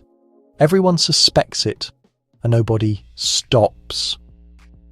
Sarah, of course, suspects. One afternoon she leans in, inspecting you closely. You've changed, she murmurs. Your skin is like polished milk glass. You shrug. Must be the beef masks. She doesn't press. But later that evening she asks if you're still visiting the apothecary. Arsenic lives in more than just pills. You see it in face creams, powdered foundation, even soaps. The beauty press call it French white or the Alpine blush. One ad in the Ladies' Gazette reads, "For the pale of disposition, a secret favoured by the Empress herself." You know what that means. Everyone does. Still, not all stories are glamorous. You remember Ada, once the belle of your boarding house. Always powdered to perfection, her skin glowed like satin until the corners of her mouth began to darken and her fingernails turned faintly blue. She insisted it was just fatigue. Then she stopped coming down for supper. She died a week later, her body so light the undertaker carried her out like a sack of linens. The whispers after her death weren't cruel. If anything, they were admiring. "So lovely at the end," one woman said, pressing her hand over her heart like she'd fallen asleep in snow. You think of that sometimes as you touch your own skin. Not in fear, not really, more in quiet acknowledgement. You know what you're trading, The radiance, the thinness, the hollow-boned elegance that only danger can bring. It's not just women either. Men, especially those in politics or the theatre, use arsenic tonics to flush their cheeks or tighten their jawlines. Nobody escapes the pressure to appear more than mortal, but it is the women who perfect it. They learn to dose carefully, take breaks, mask the symptoms. They chew charcoal pellets to counter the nausea. They drink milk laced with chalk to calm their stomachs. They hide the tremors behind lace gloves and the shortness of breath behind quiet laughter. There's a fine line between illness and allure, and they walk it with every swallow. You swallow your next pill with care. The flavour barely registers. The weight against your tongue is hardly there. But later, sitting by yourself near the window, you sense it. That subtle pressure behind your eyes, the tingling in your arms and legs, the strange stillness that arrives when your body's just a little unbalanced, like a cup spinning on the rim of its dish. You'll skip tomorrow's dose just to be cautious. But right now, as the candlelight brushes your face, you shine. And isn't that what matters in this existence? Beauty has nothing to do with wellness. It's about victory over rot, over age, over flesh itself. Even if it destroys you, the shine doesn't bring sleep. You lie awake well past midnight, gazing up at the fractured ceiling as shadows reach like extended fingers along the walls. The city beyond has grown quiet, but your thoughts haven't. Your heart hasn't either. It races more these days. Not from terror, from illumination, from the fumes. Your house, like countless others in the city now, has been gifted or cursed with gaslight. A wavering blue flame behind clouded glass powered by coal gas channeled in from the street lines. You once believed it was miraculous. No more searching for candles, no more black streaks across your books. But the miracle is beginning to reveal its price. You shift over and notice the sconce above your mantle. It's extinguished. But a faint smell still hangs in the air, a sort of metallic bite. You've noticed it for weeks now. Even when the flame is dead, you try not to dwell on it. Because the reality is, gaslight doesn't just alter your walls. It alters your body. Physicians now murmur about gaslight. Headaches, about tremors, about strange fainting episodes that strike well-illuminated homes. More than dim candle-lit ones. They suspect the invisible vapours, residue from burning coal, gas accumulating in rooms with poor ventilation. But how could you abandon it? It's modern. It's refined. You remember how dark your existence used to be before the gas rooms bathed in orange with candlelight. Everyone retired early. Quiet arrived naturally. But now the streets never rest. The parlours never darken. Store windows gleam all the way to midnight. Your eyes are exhausted, but your mind hums.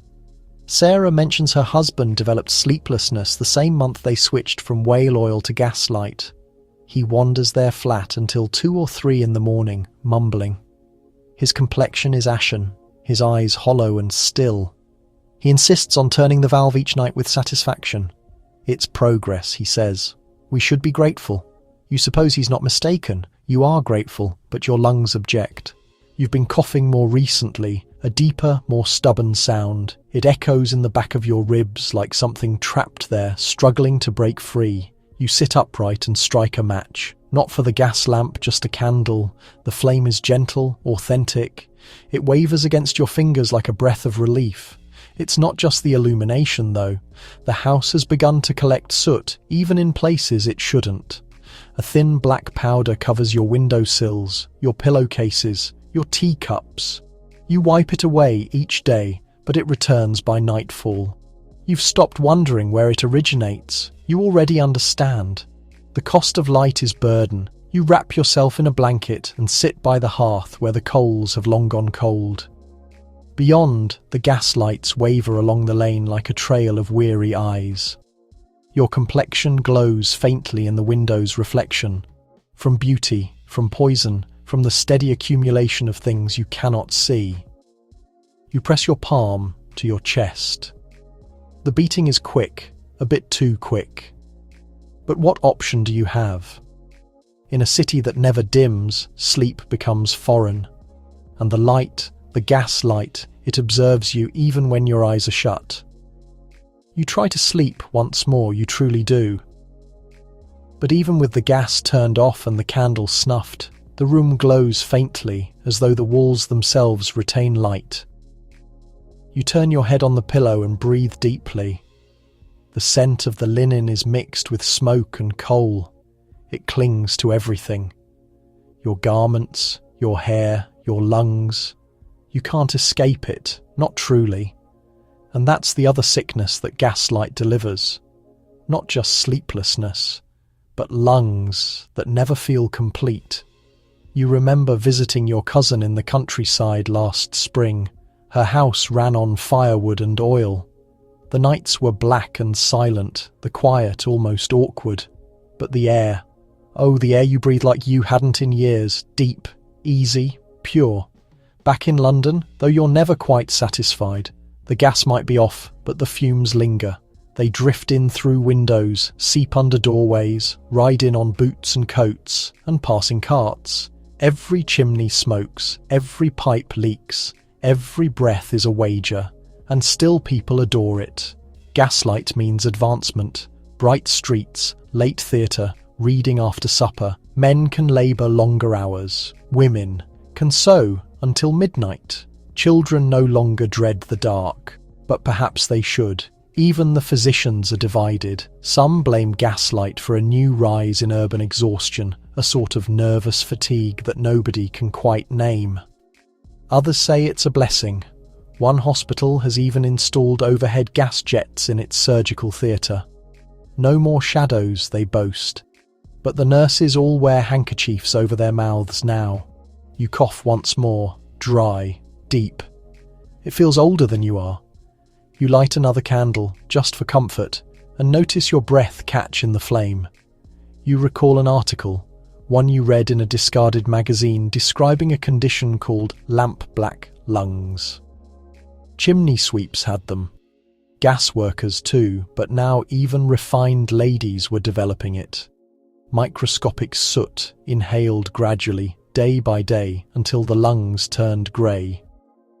Sarah once mentioned she started coughing blood after spending a week in her aunt's drawing room, her aunt who kept 6 gas sconces burning from dusk until dawn, even in summer. She thought it made the furniture look more costly. Sarah muttered, "Meanwhile, I nearly coughed up my liver." You laugh softly, remembering that. But it's not amusing, not really, because now you exist in that glow. It's everywhere. It follows you to labour, to church, to the apothecary. You walk home under its trembling eyes. You bathe in its flicker. You grow pale in its blue-white kiss. And the darkness, real, complete darkness, feels unnatural now. It frightens you in ways it never did before. It's become unfamiliar. You look down at your hands. The candlelight makes them beautiful, slender, white, almost luminous. But you know what else glows in low light? Poison. You lie back down, not expecting rest, just stillness. Because in this existence, sleep isn't natural anymore. It's a negotiation with the light, the lungs, and the slow, quiet illnesses that arrive wrapped in flickering gold. Sunday morning, a thin ray of pale sunlight filters through the soot-smeared glass, and you sit with a small, bitter smile. Sunday means rest, supposedly. But in your existence, rest arrives in peculiar forms. You set aside your tea and reach for the tin box on the shelf inside. Rhubarb pills. Dull, brown, slightly sticky, shaped like tiny acorns. They smell faintly of dried earth and vinegar. You pop 2 into your mouth and swallow quickly. These are your purgatives, and Sunday is your purging day. It's a tradition now, not one taught by priests or prescribed in clinics, but passed between neighbours like a secret handshake. Once a week you cleanse the system. You sweep out the weak sins with a sweep of the bowels. Rhubarb is the gentle option. Others take castor oil, senna, even syrup of buckthorn, a black, thick liquid that tastes like fermented tree bark and doesn't bother hiding its purpose. You know someone who drinks turpentine mixed with milk. The belief is ancient, but Victorians have perfected it. Illness begins in the gut, they say. Bad moods, bad skin, bad dreams. Constipation is the enemy, and laxatives are its righteous cure. You once heard a woman at the bakery claim she cured her husband's anger by dosing his porridge with cream of tartar each morning. He became quiet and agreeable, she said, almost empty inside. Whether that meant spiritually or physically, nobody dared ask. The pills begin to stir in your belly by late morning, a warmth, a coiling sensation, not unlike dread. You stay close to the chamber pot. The process is not dignified, but you feel proud afterward. Lighter, cleaner, as if you've discarded the previous week's failures through sheer bodily will. And it's not just pills. You've tried Epsom salts, bitter and metallic, dissolved in lukewarm water. You've heard of families mixing soot and molasses into bricks for chewing. One woman at the mill swears by eating raw dandelion greens dipped in salt and vinegar, followed by an hour lying flat with a hot brick on the stomach. The idea is not just to cleanse, but to suffer a little while doing it. If it's easy, it probably didn't work. You glance over at the calendar. You've kept up this weekly routine for almost 8 months now. Have you been healthier? Maybe. But that's not really the point anymore. The ritual itself becomes its own reward. The slow dosing, the waiting, the quiet moment after it's over when your stomach stops twisting and you sit with a cup of broth, clean in ways that feel deeper than physical. Even the children know. Have you purged yet? They whispered to each other in schoolyards and stairwells. One boy tried it too often and fainted in church. His mother said it was a sign the devil was leaving him. Nobody questioned her, and why would they? Because in this existence, the path to wellness is paved with emptying of food, of illness, of self. Only the lightest survive. By evening you feel hollowed out, not unpleasantly, more like a house after cleaning day, swept a little echoey. You move through the room with ease, light on your feet, as though your organs are floating a fraction higher than usual. There's a calm that comes with it, a quiet pride. Your complexion looks less sallow in the mirror. Your eyes seem sharper. Sarah stops by to borrow thread and remarks, "You look different, like you've had a proper rest." You nod. You don't tell her that you've eaten nothing since the night before, that your supper tonight will be hot water with lemon peel and a spoonful of molasses. Not because you're poor, not today anyway, but because after purging, the body must fast. That's the second half of the Victorian cleanse, emptiness followed by stillness. The thinking goes, once you've expelled the foulness within, you mustn't rush to refill yourself. You must give the body time to recalibrate, let it remember its natural rhythms. Some say even water can be too filling if taken too soon.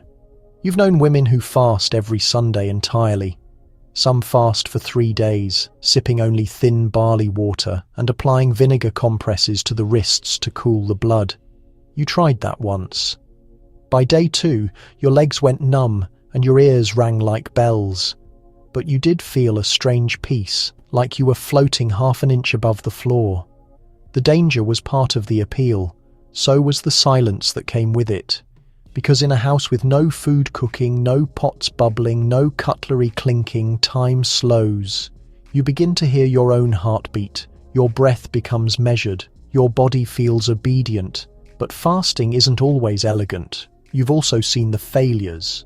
The butcher's niece, who tried to fast for 9 days and collapsed while hanging laundry. The elderly woman who swore a weekly starvation would align her womb and ended up bedridden with dizziness and bleeding gums. And the worst, young Helen, who disappeared from dinner one Sunday only to be found 3 days later, hunched in her closet, whispering numbers to herself. She recovered mostly, but never quite ate the same again. Still, nobody blamed the fasting. They blamed her weakness. Because in this existence, true health is tied to restraint, not indulgence, not appetite, but control. You take slow sips of your molasses water, the sweetness sharp and metallic. It coats your tongue but doesn't satisfy. That's not what it's for. It's a signal to the body, a gesture of reassurance, just enough to keep you upright. Beyond, the streets are quiet. Gas lamps flicker low. Someone is humming a hymn next door. You light a single candle and sit on the floor, back straight, palms resting lightly on your knees. You focus on the breath, not too deep, not too fast. Just enough to keep from tipping over. Tomorrow you'll eat, perhaps a soft egg or porridge. But tonight you remain in this strange, glorious state of emptiness. Because here in the Victorian age, health is not abundance, it is absence. Not what you take in, but what you're willing to let go. The morning air bites sharply as you step outside, shawl pulled tight around your ribs. You're still a little weak from yesterday's fast, but that's expected. It means the bad humours have left you. The slate has been wiped clean. But today's remedy is not about emptiness. Today is about shock. You head toward the rear courtyard where Sarah has already started preparing the tub, an old iron basin half filled with water drawn from the outside pump. The surface glistens, rimmed with ice. She sees your face and chuckles. Cold water's the best tonic. Darling revives everything but the dead. You're not so sure, but you nod anyway, kicking off your shoes and rolling up your sleeves. This is the cold water cure, a mainstay of Victorian health. It comes from spas and sanatoriums where wealthier patients bathe in alpine springs and waterfall-fed pools. But here, in the alleys and brick courtyards of London, the method is cruder. A tub, a bucket, and a great deal of screaming. You ease your feet in first. The water feels like punishment, then your shins. Then, steeling yourself with clenched teeth, you lower the rest of your body in with a gasping splash. It takes your breath. Your heart pounds like a drum. Every muscle clenches. The world narrows to cold and breath and trying not to leap out of your own skin. Sarah laughs. That's the blood moving. That's the sickness fleeing your spine. You want to curse her, but you can't speak.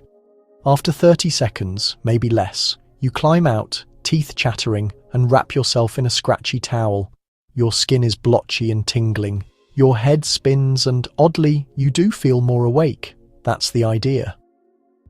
The hydropaths say that cold water resets the nerves, strengthens the immune system, and realigns the body's natural energies.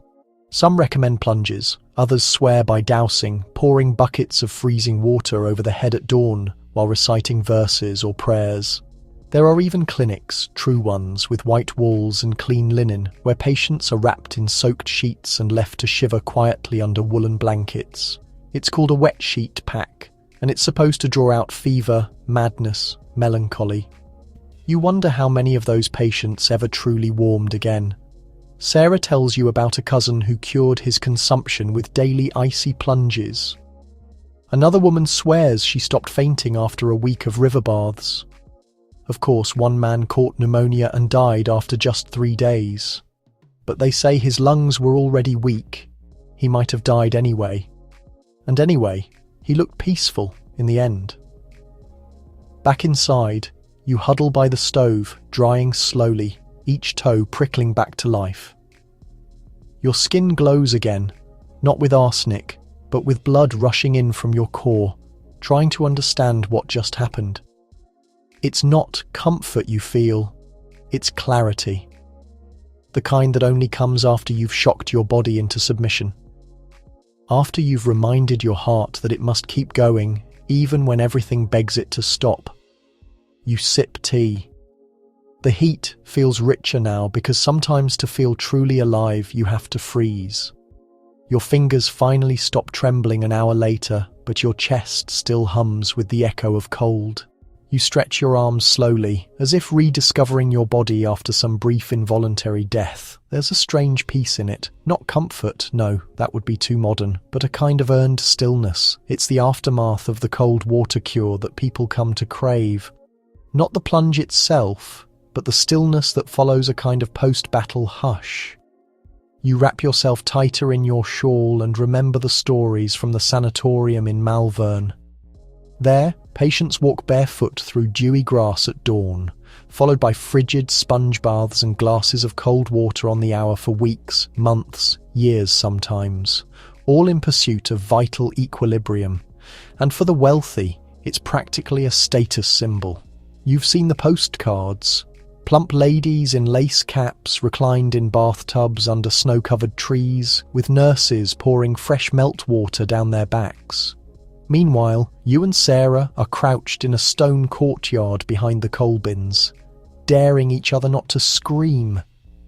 She's proud of her fortitude. "Haven't caught a fever all year," she says, wiping her arms dry. "Cold keeps the spirits sharp." You don't argue. There's something to it. The rituals, the discipline, the pain. They give shape to the days. They fill the silence with purpose. Still, you think of the stories that go less told: the young boy who tried to cure his limp by jumping into the canal every morning before work, only to be pulled out one morning, stiff and pale. Or the widow who refused to sleep with blankets for fear of trapping heat and was found blue-lipped by the fire. But they are the exceptions. People say they were already weak. They lacked will. Because, in the Victorian mind, the body is not a fragile thing. It is clay. It can be shaped, hardened, perfected, if only you have the discipline to bear the shaping. And cold water, they say, tempers the soul like steel. You lie down on your cot, now warmed by a brick wrapped in flannel.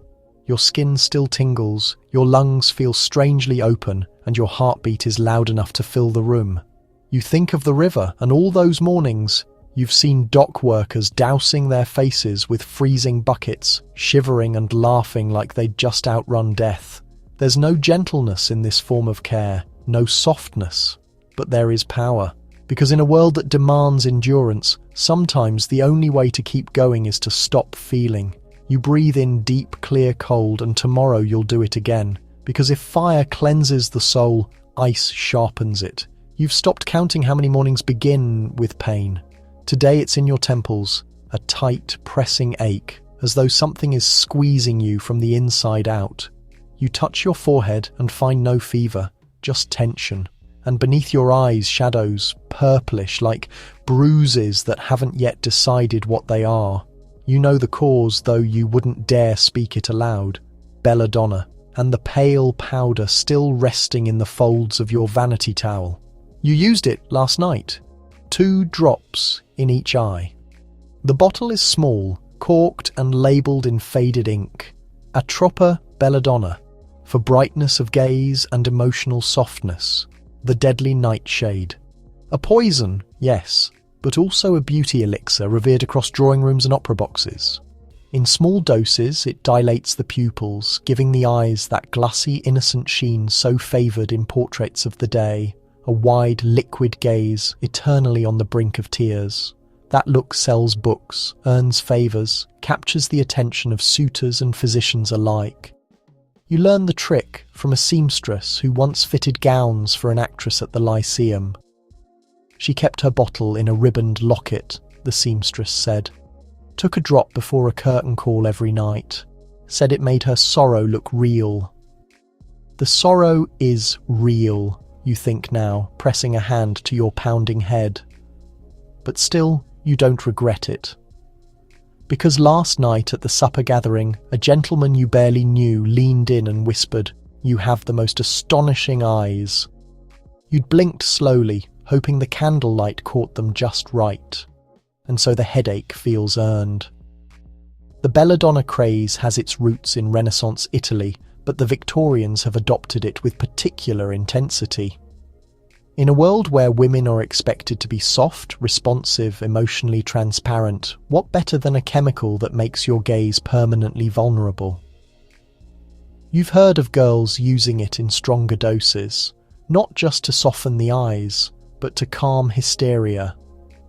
A few drops taken by mouth, and their panic melts into pliant stillness. The physicians call it relaxation. The girls call it dissolving. You wouldn't try that, not yet. But the eye drops. You've grown accustomed to the sting. It bites at first, then fades into a smooth, velvety numbness. And then the transformation. Every room feels dimmer, faces blur at the edges. But your own reflection, well, she looks beautiful, haunting even. There's a danger, of course. You've heard of a girl who went blind after a season of nightly drops. The nerves in her eyes gave up, scorched into silence. Another girl swore the belladonna changed her dreams, made them longer, sadder, more vivid. She stopped taking it only after she woke one morning, unable to recognize her mother's face. But most women don't talk about those things. They talk about how the light looks when it catches in the eye, how it makes men stare just a little longer, how it buys you patience or praise or quiet. Because in this existence, softness is a weapon, a blade dulled just enough to pass for virtue. You rest your hands in your lap and breathe slowly through the ache. You'll skip the drops tonight, let your vision sharpen, let the pain fade. But only for now, because tomorrow night you may need to be beautiful again. You stand by the window as dusk settles, the last of the sunlight tracing pale lines across your floor. Your headache has eased, but your eyes still ache from within, not from light, but from longing. You blink slowly. The world swims gently, the way it does when you've used the drops too many times in a week, but you didn't use them today. That's the cruel trick. The belladonna leaves a shadow behind even when it's gone. You touch the corners of your eyes and wonder if they still hold that glassy sheen, if anyone would notice tonight, or if your gaze has dulled into something ordinary. You fear it has. That's the danger with Victorian beauty.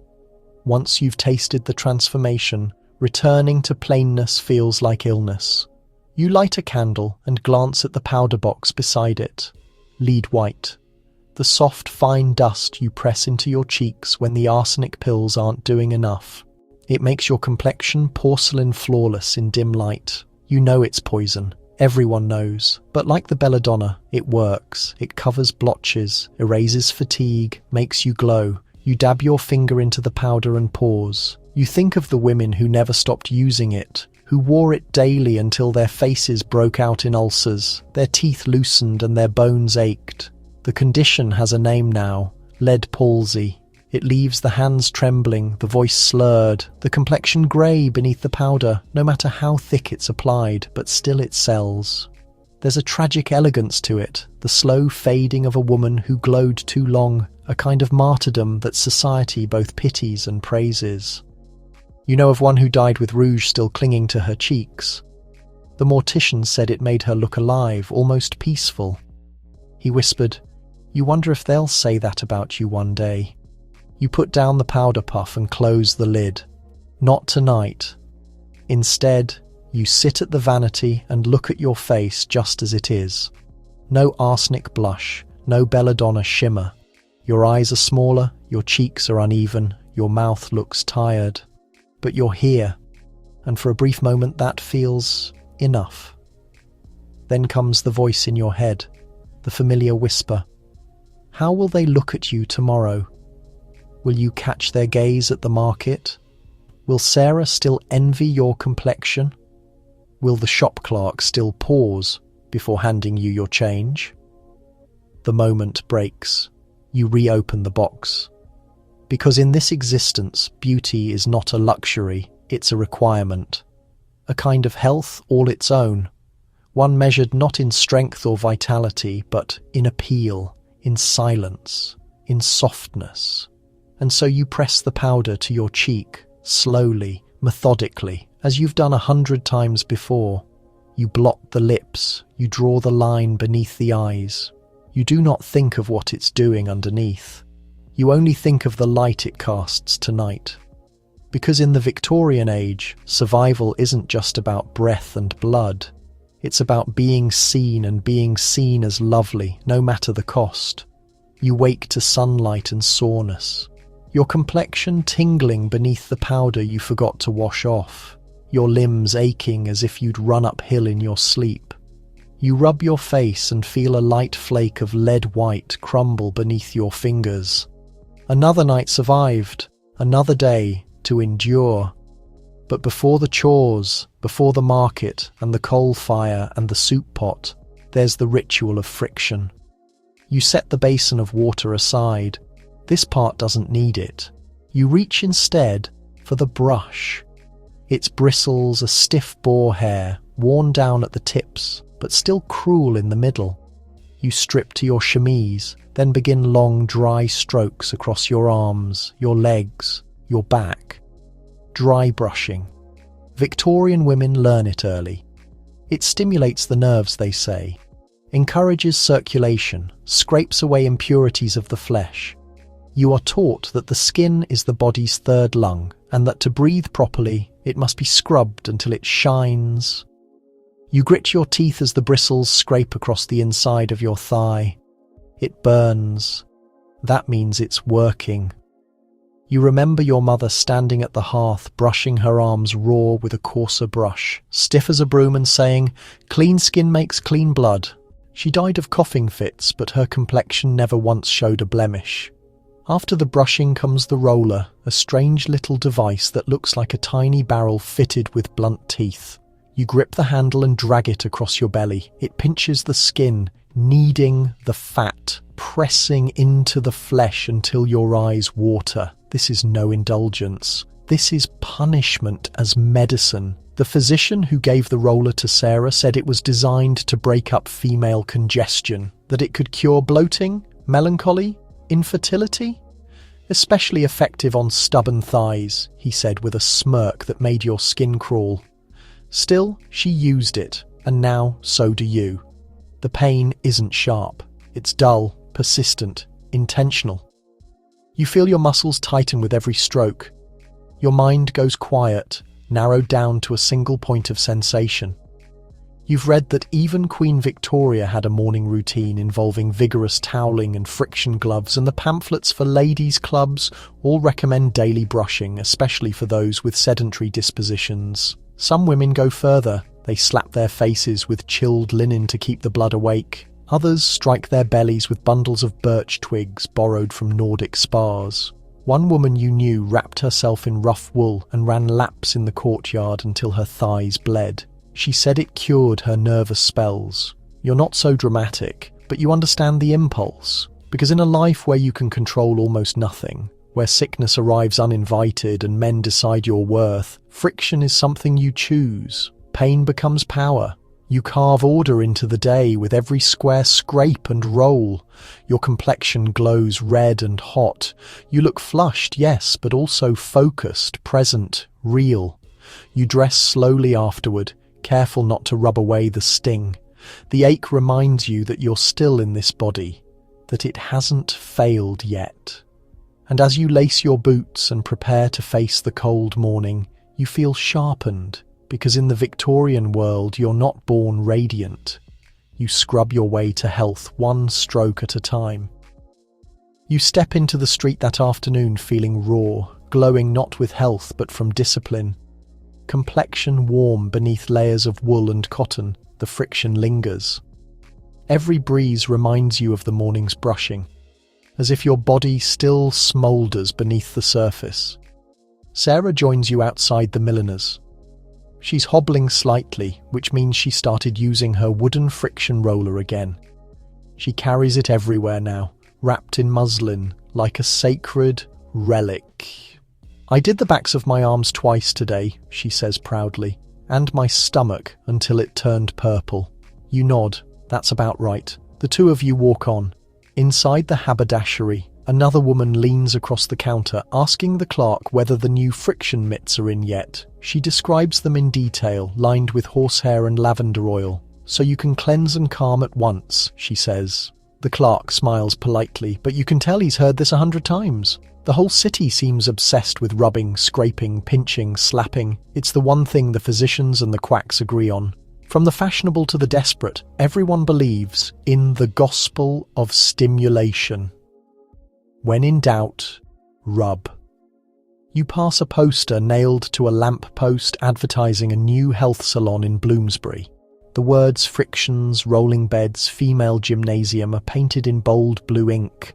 A sketch shows a woman lying stiffly while two attendants roll her body up and down with what looks like a spiked barrel. Below it, in smaller letters, rejuvenation by contact. Sarah reads it aloud and scoffs. Who can afford two attendants? But her eyes linger on the image just a little longer than necessary. Back home, you sit by the fire and roll your stocking down. Your calf is faintly bruised from yesterday's session. You touch it gently, then not so gently, curious to see how much it remembers. And that's the thing, isn't it? These rituals don't just treat illness. They create sensation. They prove you're still capable of reacting, of feeling, of controlling pain. You're not a ghost. You're not fading. Not yet. You recall the midwife who used coarse linen ropes to whip her own shoulders each morning. Keeps the blood clever, she said. You also remember the woman in the bakery queue who claimed she reversed her migraines by slapping her temples with chilled bricks until her ears rang. Each story more brutal than the last. But there's a kind of community in it too. Women compare bruises, like battle scars, ask each other how long the sting lasted, whether it tingled up the spine, whether they saw stars. It's not always suffering. Sometimes it's shared triumph. You think back to the first time you brushed, your arms raw. How uncertain you were. How red and blotchy your complexion looked afterward. But then Sarah had smiled and said, now that's the look of someone who's trying. Trying. It's a strange word for health, but it fits. You rise to stoke the fire, still warm beneath your sleeves. You've eaten almost nothing today. You're tired. Your lungs itch faintly. But your complexion is alive. Because in this era, the body isn't healed through rest or softness. It's carved into wellness by contact, by tools, by pressure, by force. And if it hurts, good. That means it's working. The air inside the gymnasium smells like sweat and rust. Metal clicks and groans echo through the hall, mingling with the soft murmurs of lace-collared ladies and the sharp bark of an instructor counting under his breath. You step in cautiously. The place looks more like a blacksmith's workshop than a sanctuary of health bars, pulleys, wheels, padded benches, swinging handles. No music, no soft floor mats, just machinery and bodies being moulded like tin beneath it. This is therapeutic exercise, Victorian style. You were sent here by a physician who said your blood was lazy and your spine too softly inclined. He handed you a card printed with heavy gold ink. Westbourne Health and Posture Improvement Room. You asked what to expect. He said only, you'll feel it. And you do. The instructor guides you to a long wooden bench fitted with straps and metal foot pedals. This one is for women with weakness in the lower torso, he says without irony. You lie back and he fastens your legs into place. Then the pedals start moving, slowly at first, then fast, faster. Your knees lift and lower, while gears creak and a hidden flywheel hums. You're being exercised by machine. Your arms lie limp at your sides, your back pressed against cold leather. It's like being puppeteered. Other women lie nearby on similar contraptions. One has her arms strapped into a crank that flaps them up and down like a marionette. Another is face down on a padded roller, her torso vibrating gently as a belt passes beneath her ribs. She looks half asleep, or possibly stunned. A nurse strolls through the hall with a clipboard. She checks your form, offers no comment, moves on. This place is no joke. The machines are based on the inventions of Gustav Zander, a Swedish physician who believed every ailment had a mechanical solution. Weak spine, spin on the rotation table. Poor digestion, work the abdominal pulleys. Female nerves, try the hysteria chair. A padded seat that vibrates with gentle rhythmic pulses until the patient relaxes. You've heard the whispers about that chair. Some women go weekly, others twice a day. Nobody speaks of it directly, but everyone knows what relaxed means. Your legs keep moving. You're sweating now. Not a flush, not a glow, sweat. real working moisture rolling down your temples. It feels strange, almost indecent. Women aren't supposed to perspire, not in public, but here it's expected, welcomed even. The instructor nods approvingly. That's it. That's the system waking up. When you finally unstrap yourself and sit up, your knees wobble slightly. You feel heavier and lighter all at once. There's no applause, no towel offered. Just the next machine you try. The torso rotator, twisting side to side like a weather vane with a corset on. Then the pull-down ropes. Then the calf stretcher, which you curse softly under your breath. Each one targets something different. Each one insists that you are broken but fixable. And that's the Victorian dream, isn't it? That bodies can be re-engineered, that even the weakest woman can be reconstructed, lengthened, braced, tightened, corrected until she fits the design. You stagger out an hour later, breathless and bruised in places nobody will see, and somehow you feel stronger, not just in the body, in defiance. Because in a world where women are taught to be still, you just became a machine. You return the next day, of course. The soreness has settled in. That stiff ache between your shoulders and across your thighs, proof that something happened. That your limbs were pushed, pulled, twisted by a system that believes women are made not of softness, but levers and gears. The gymnasium is busier now. You spot Sarah across the room, strapped into the arm extension rig, her expression a mix of amusement and mild regret. The instructor gives her a thumbs up as the wooden beams swing her arms wide like she's preparing to fly. She rolls her eyes at you and mouths 12 more. You head to your usual bench, but today you're feeling braver. You point toward the posture wheel, a bizarre contraption that resembles a medieval torture device with leather straps and a rotating frame. The nurse raises an eyebrow. That one's popular with the actors and dancers, not for the faint. You shrug. What's faint anymore? You step inside the wheel, lean against the curved backboard and let her strap you in. Then the platform begins to tilt forward, backward, slowly rolling your spine along the arc. Your vertebrae pop one by one, releasing pressure you didn't know you carried. You close your eyes, and for a brief moment, you forget the cold soot, the street noise, the clamour of expectations. All that remains is the rhythm of the wheel and the strange freedom of surrendering your body to something outside yourself. This is no longer about health, not entirely. It's about order. The Victorian age loves systems. They measure your pulse with stopwatches, weigh your food by the ounce, catalogue your posture, your gait, your breath. There's a machine for every imperfection and an expectation that you will use it. Because here, illness is failure. Sagging shoulders mean laziness. A round belly suggests weak will. Even a limp handshake invites suspicion. So you adapt. Some women you've met swear by the electric waist belt, pulsing with mild shocks to encourage abdominal tone. Others are obsessed with the vibrating saddle, originally meant for horseback posture, but now repurposed as a treatment for pelvic alignment. No one talks about how they manage it while riding. You once heard a woman from the West End explain how she fastens her legs into resistance straps before tea time, concealed under her petticoats, working her muscles while discussing literature. The body is perpetually being rebuilt. Your physician even maintains records of how far your shoulder blades should sit apart. He names it standardization. You name it burden. Yet you keep coming back.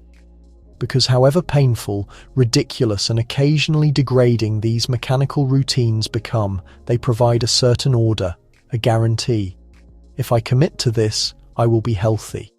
Even when health gets defined by others, even when health causes suffering.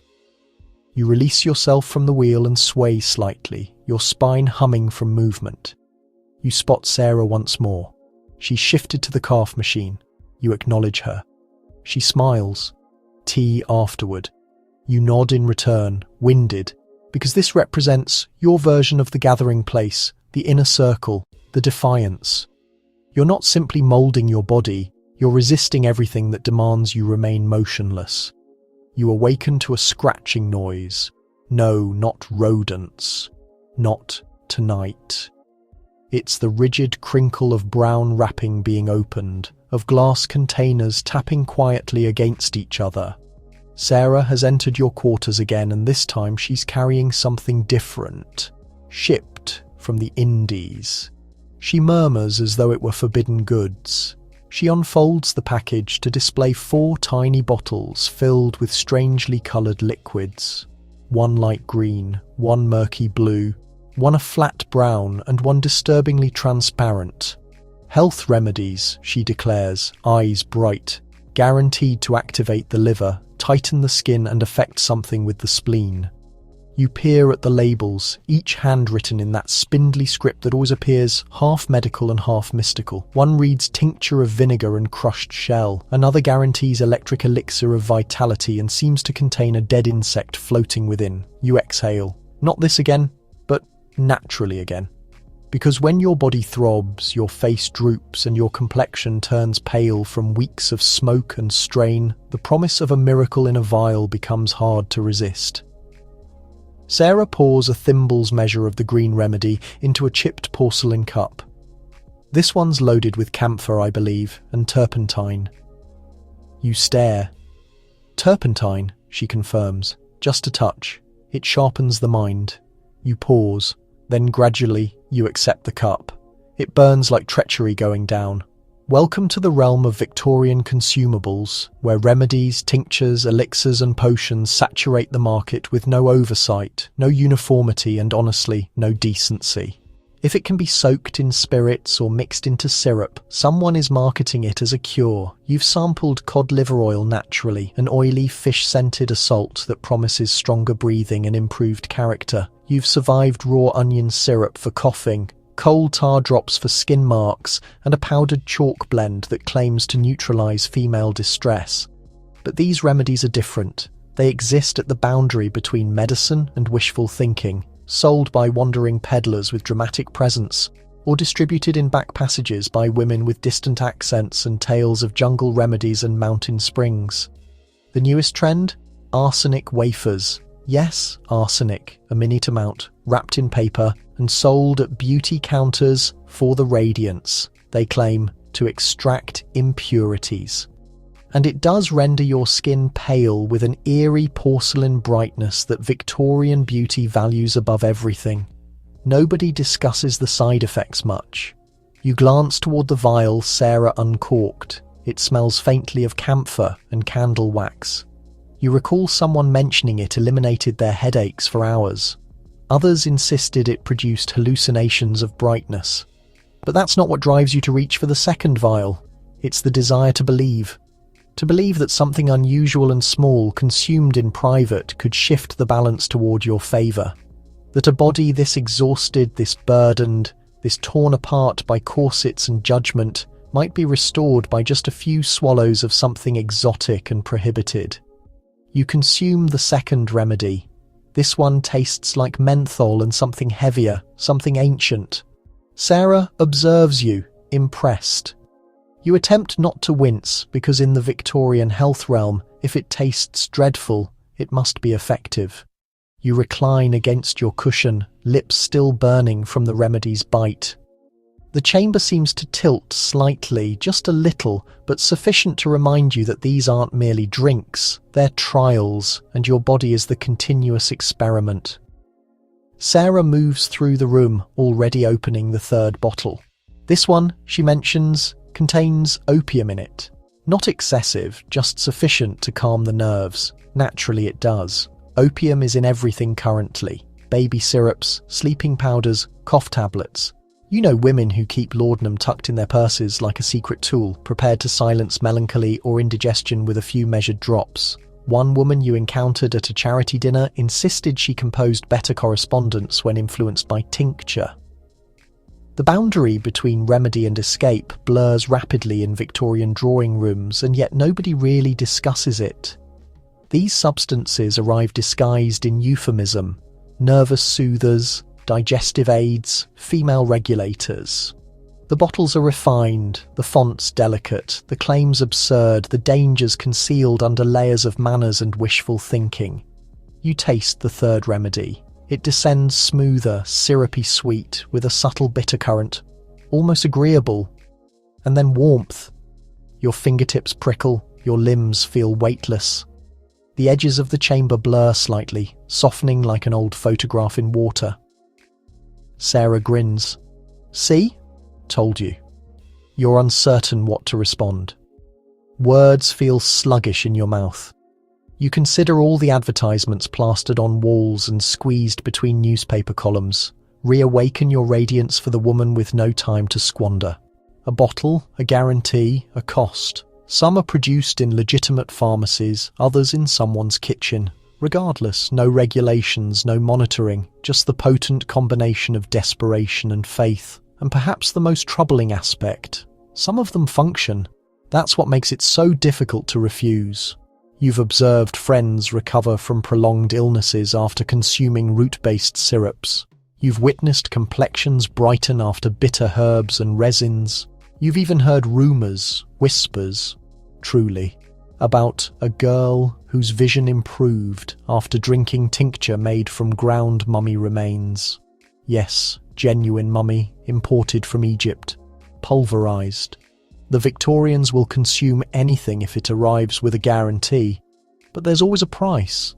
You remember the girl on your street who consumed mercury drops for her pale complexion. Her lips turned blue, she ceased speaking, her teeth loosened. Or the man who consumed phosphorus wine for virility and began perspiring phosphorescent streaks down his arms in darkness. The boundary between cure and toxin here is finer than lace, but as the warmth of the remedy settles into your bones, you comprehend the attraction in a world that requires perfection. Bright eyes, clear complexion, steady nerves, and unwavering smiles, these little bottles provide a shortcut, even if it's only momentary, even if it's hazardous. Because when health becomes theatre, when every body is evaluated and compared and whispered about behind closed doors, sometimes a gamble feels like the only escape. You glance at the final vial on the table, still sealed. You're uncertain if you'll consume it, but you don't discard it. You just observe it shimmer in the gaslight, and for now that's sufficient. It begins with a scent. Not the sour bite of vinegar foot baths or the medicinal pierce of camphor, but something gentler, earthier. You detect it in the folds of your neighbour's collar, in the corners of the drawing room, woven into the fabric of society itself.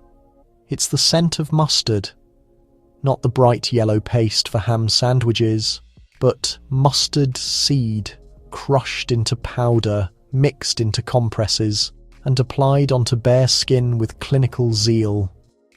You learn the term quickly. Synopisms. At first it sounds harmless, even botanical, but the first time one is slapped onto your chest during a cough that won't stop, you realise the reality. Mustard sears. Within moments, your skin tingles, then it prickles, then it feels like flame, like someone has scorched your ribs from within. The nurse smiles faintly and whispers, "That indicates it's working." Victorians trust in the power of extracting illness. If something is wrong inside, bring it to the surface. Make it apparent.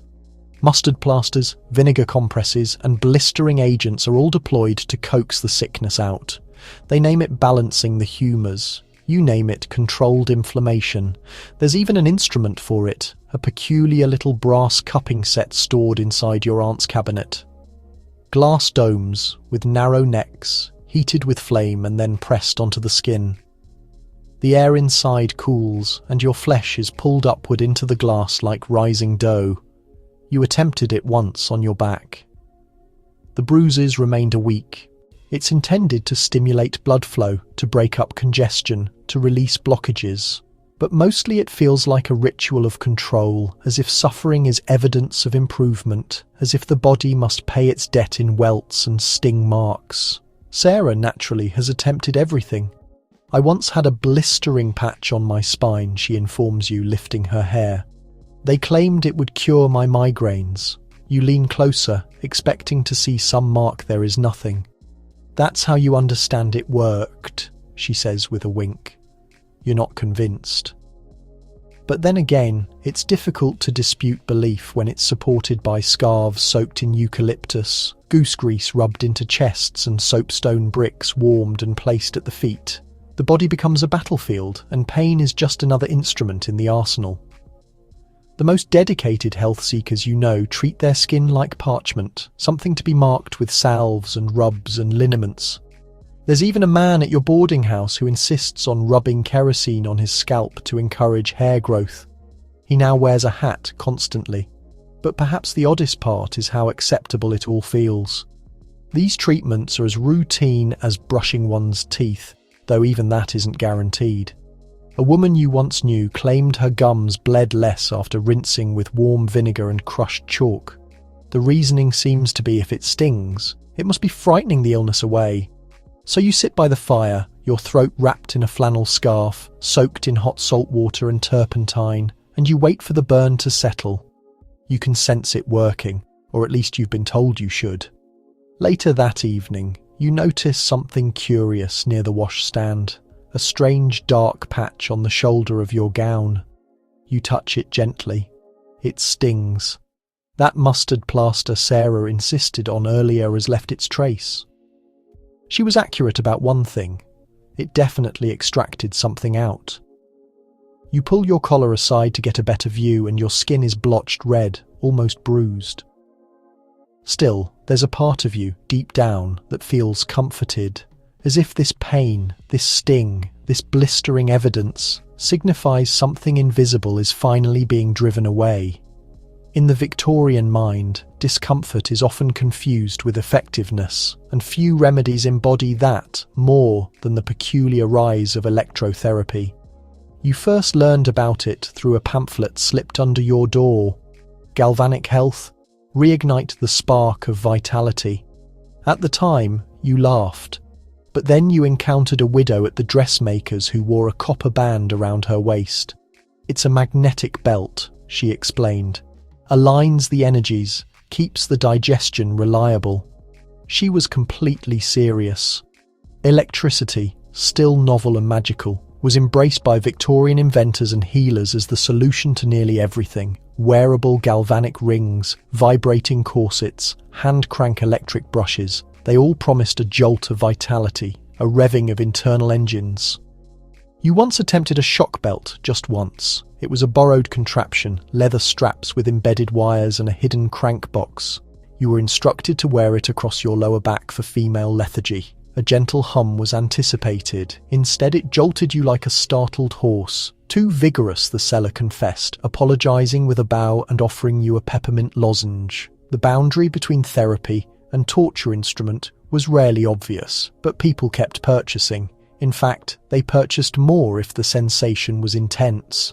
One gentleman insisted his galvanic socks improved his gout. Another woman, who had worn an electric hairbrush for a month, was certain her dreams were clearer and her thoughts sharper. You suspect she just ceased sleeping out of fear of electrocution. And yet the attraction remains because amidst the leeches and turpentine, the poultices and pressed flowers, electricity represented something contemporary, something scientific, even if the science was more spectacle than substance. Back in your quarters, you apply a bit of beeswax ointment to the mustard burns and settle under your wool blanket. The sting is diminishing, but the tingle in your skin persists, a reminder of your latest experiment in wellness. You reflect on how far you've travelled, from charcoal toothpaste to kerosene hair rubs to mummified powder and now to wearable batteries.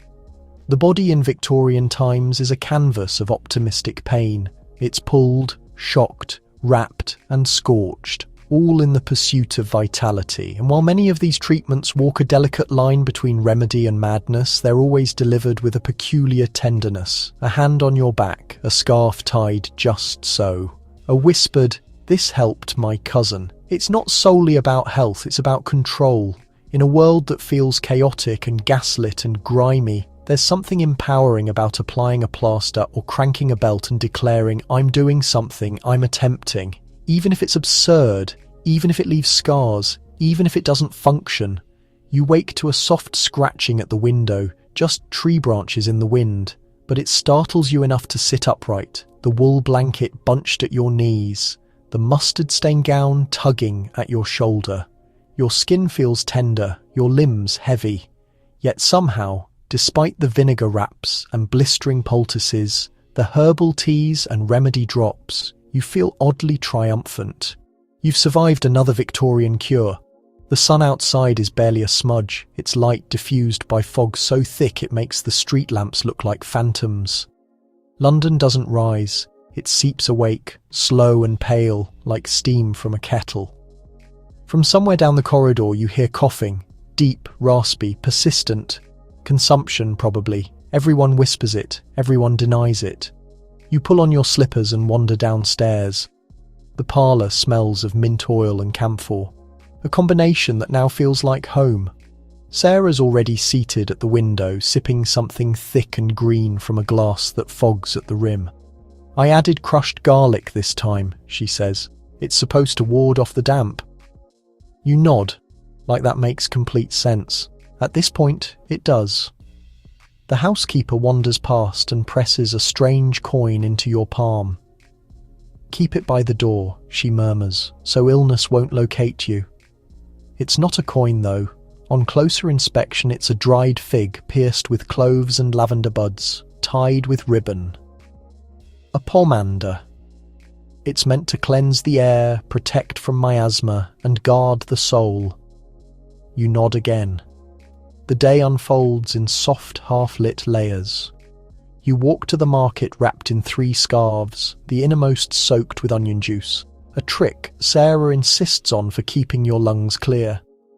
The grocer raises an eyebrow but says nothing. He's witnessed worse. You pass a man on the corner selling plague charms, little wax figures of saints and silver thimbles etched with prayers. A child in bare feet offers to rub your hands with warm vinegar for a penny. And no one finds this strange, because here, in this peculiar age of gaslight and grit, health is less about physicians and more about superstition braided with science, hopefulness tangled with hazard and sometimes terror. You stop at the apothecary, mostly out of routine. He offers you a powder made from crushed toadstools. "Just a pinch in warm milk," he says, "and you'll sleep like a saint." You decline politely, but take the flyer advertising bat blood for anemia anyway. It makes a decent bookmark. You've come to realise that most Victorian health advice walks the line between the uncanny and the comedic. But for those who live it, who breathe in the fog, clutch dried herbs in their pockets, rub beeswax on their wrists, it's a way of making sense of chaos. Illness is invisible, so they combat it with things they can see, touch and taste, no matter how peculiar. By the time you return home, your feet ache and your scarf smells like a salad. But you tuck the pomander above your bed anyway, just in case. Because, strange as it sounds, you've started to believe a little. Not in every remedy, but in the concept that taking action, no matter how odd, is sometimes the only thing keeping the fear at bay. And maybe, just maybe, that's its own kind of medicine. Night falls, not with a bang, but a shiver. The wind picks up, the fog thickens, and you sit by the fire in your chamber, legs wrapped in flannel, watching the embers pulse like a slow, steady heartbeat. Somewhere beyond the glass, a cart rattles down the street. You imagine the driver clutching a flask of peppermint spirit and muttering about chest phlegm. You stretch your aching toes toward the hearth and think back to the many strange rituals that now fill your days. The red flannel charm sewn into your underskirt, the salt ring quietly sprinkled around the bedpost, the herbal pouch pinned to your sleeve that smells of sage and something suspiciously like catnip. They're comforting. They're absurd. They're yours. And so is the shelf of jars lining your wall, each one a guarantee, a remedy, a fragment of Victorian hope. Crushed charcoal, powdered rhubarb, treacle, soot, sulphur, beeswax, tallow, wormwood, turpentine, cod liver oil, and a bottle that simply reads Snake Elixir for Vigor. You haven't dared open it. Not yet. Sarah joins you later, wrapped in a shawl, a rag soaked in eucalyptus tied loosely around her neck. She pours a spoonful of molasses into her tea and sighs contentedly. You know, she says, it's funny how many things they instruct us to rub, sniff, gargle, or boil, just to stay upright. You smile because beneath the absurdity lies something genuine. These aren't just remedies. They are rituals of reassurance in an era when medicine can't yet guarantee cures. People don't perform these things because they're foolish. They do them because they're frightened, because disease doesn't arrive with instructions and the doctor might arrive 2 days too late and hospitals smell worse than the illness. So you hold on to anything that feels like action. You bind your chest with wool. You gargle salt and vinegar. You drink licorice root and wrap mustard-soaked cloths around your knees. You place cut onions by the door to trap the bad air. You believe, if only a little, that somewhere in these bizarre instructions is a thread of survival. And maybe that's the truth of it. That Victorian health advice wasn't about logic. It was about agency, even if it meant wearing a hedgehog skin over your heart to ease heartache. Even if it meant sleeping with garlic stuffed in your ears to ward off coughing fits. Even if it meant whispering, "Stay back to the fog," as you stepped outside. These weren't just remedies. They were talismans. And so tonight, you whisper one last promise to your own reflection in the sooty mirror. I've done what I can. You press a hand over your chest, still tingling from the plasters, and crawl into bed. Outside, the wind hums. Inside, your breath slows. The world may be full of strange advice and stranger ailments, but here, wrapped in flannel and superstition, you feel just brave enough to rest. And now, with the fire fading to soft red coals and your breath warm against the cold air, let yourself slip gently into the quiet of the night. You've wandered through a world where garlic hung from door frames, plasters burned like fire, and remedies promised everything from clear skin to eternal calm. A world where people grasped at feathers, frogs, salts and sparks, not because they were foolish, but because they were human, reaching for anything that might keep them from slipping under. And through it all, you made it to the other side just as they did, laughing a little, aching a little, carrying the sting of mustard and the scent of camphor in your sleeves. Let those thoughts soften now. Let the fog roll back. Let the worry of ancient ailments and oddball cures dissolve into something warmer, something quieter, maybe even something comforting. Your breath slows. The room stills. And whatever aches you carried here tonight, let them fall away with the last flicker of the flame, because you've done enough. You've travelled far, and now it's time to rest. Just you. The stillness and the soft hush of history holding your hand.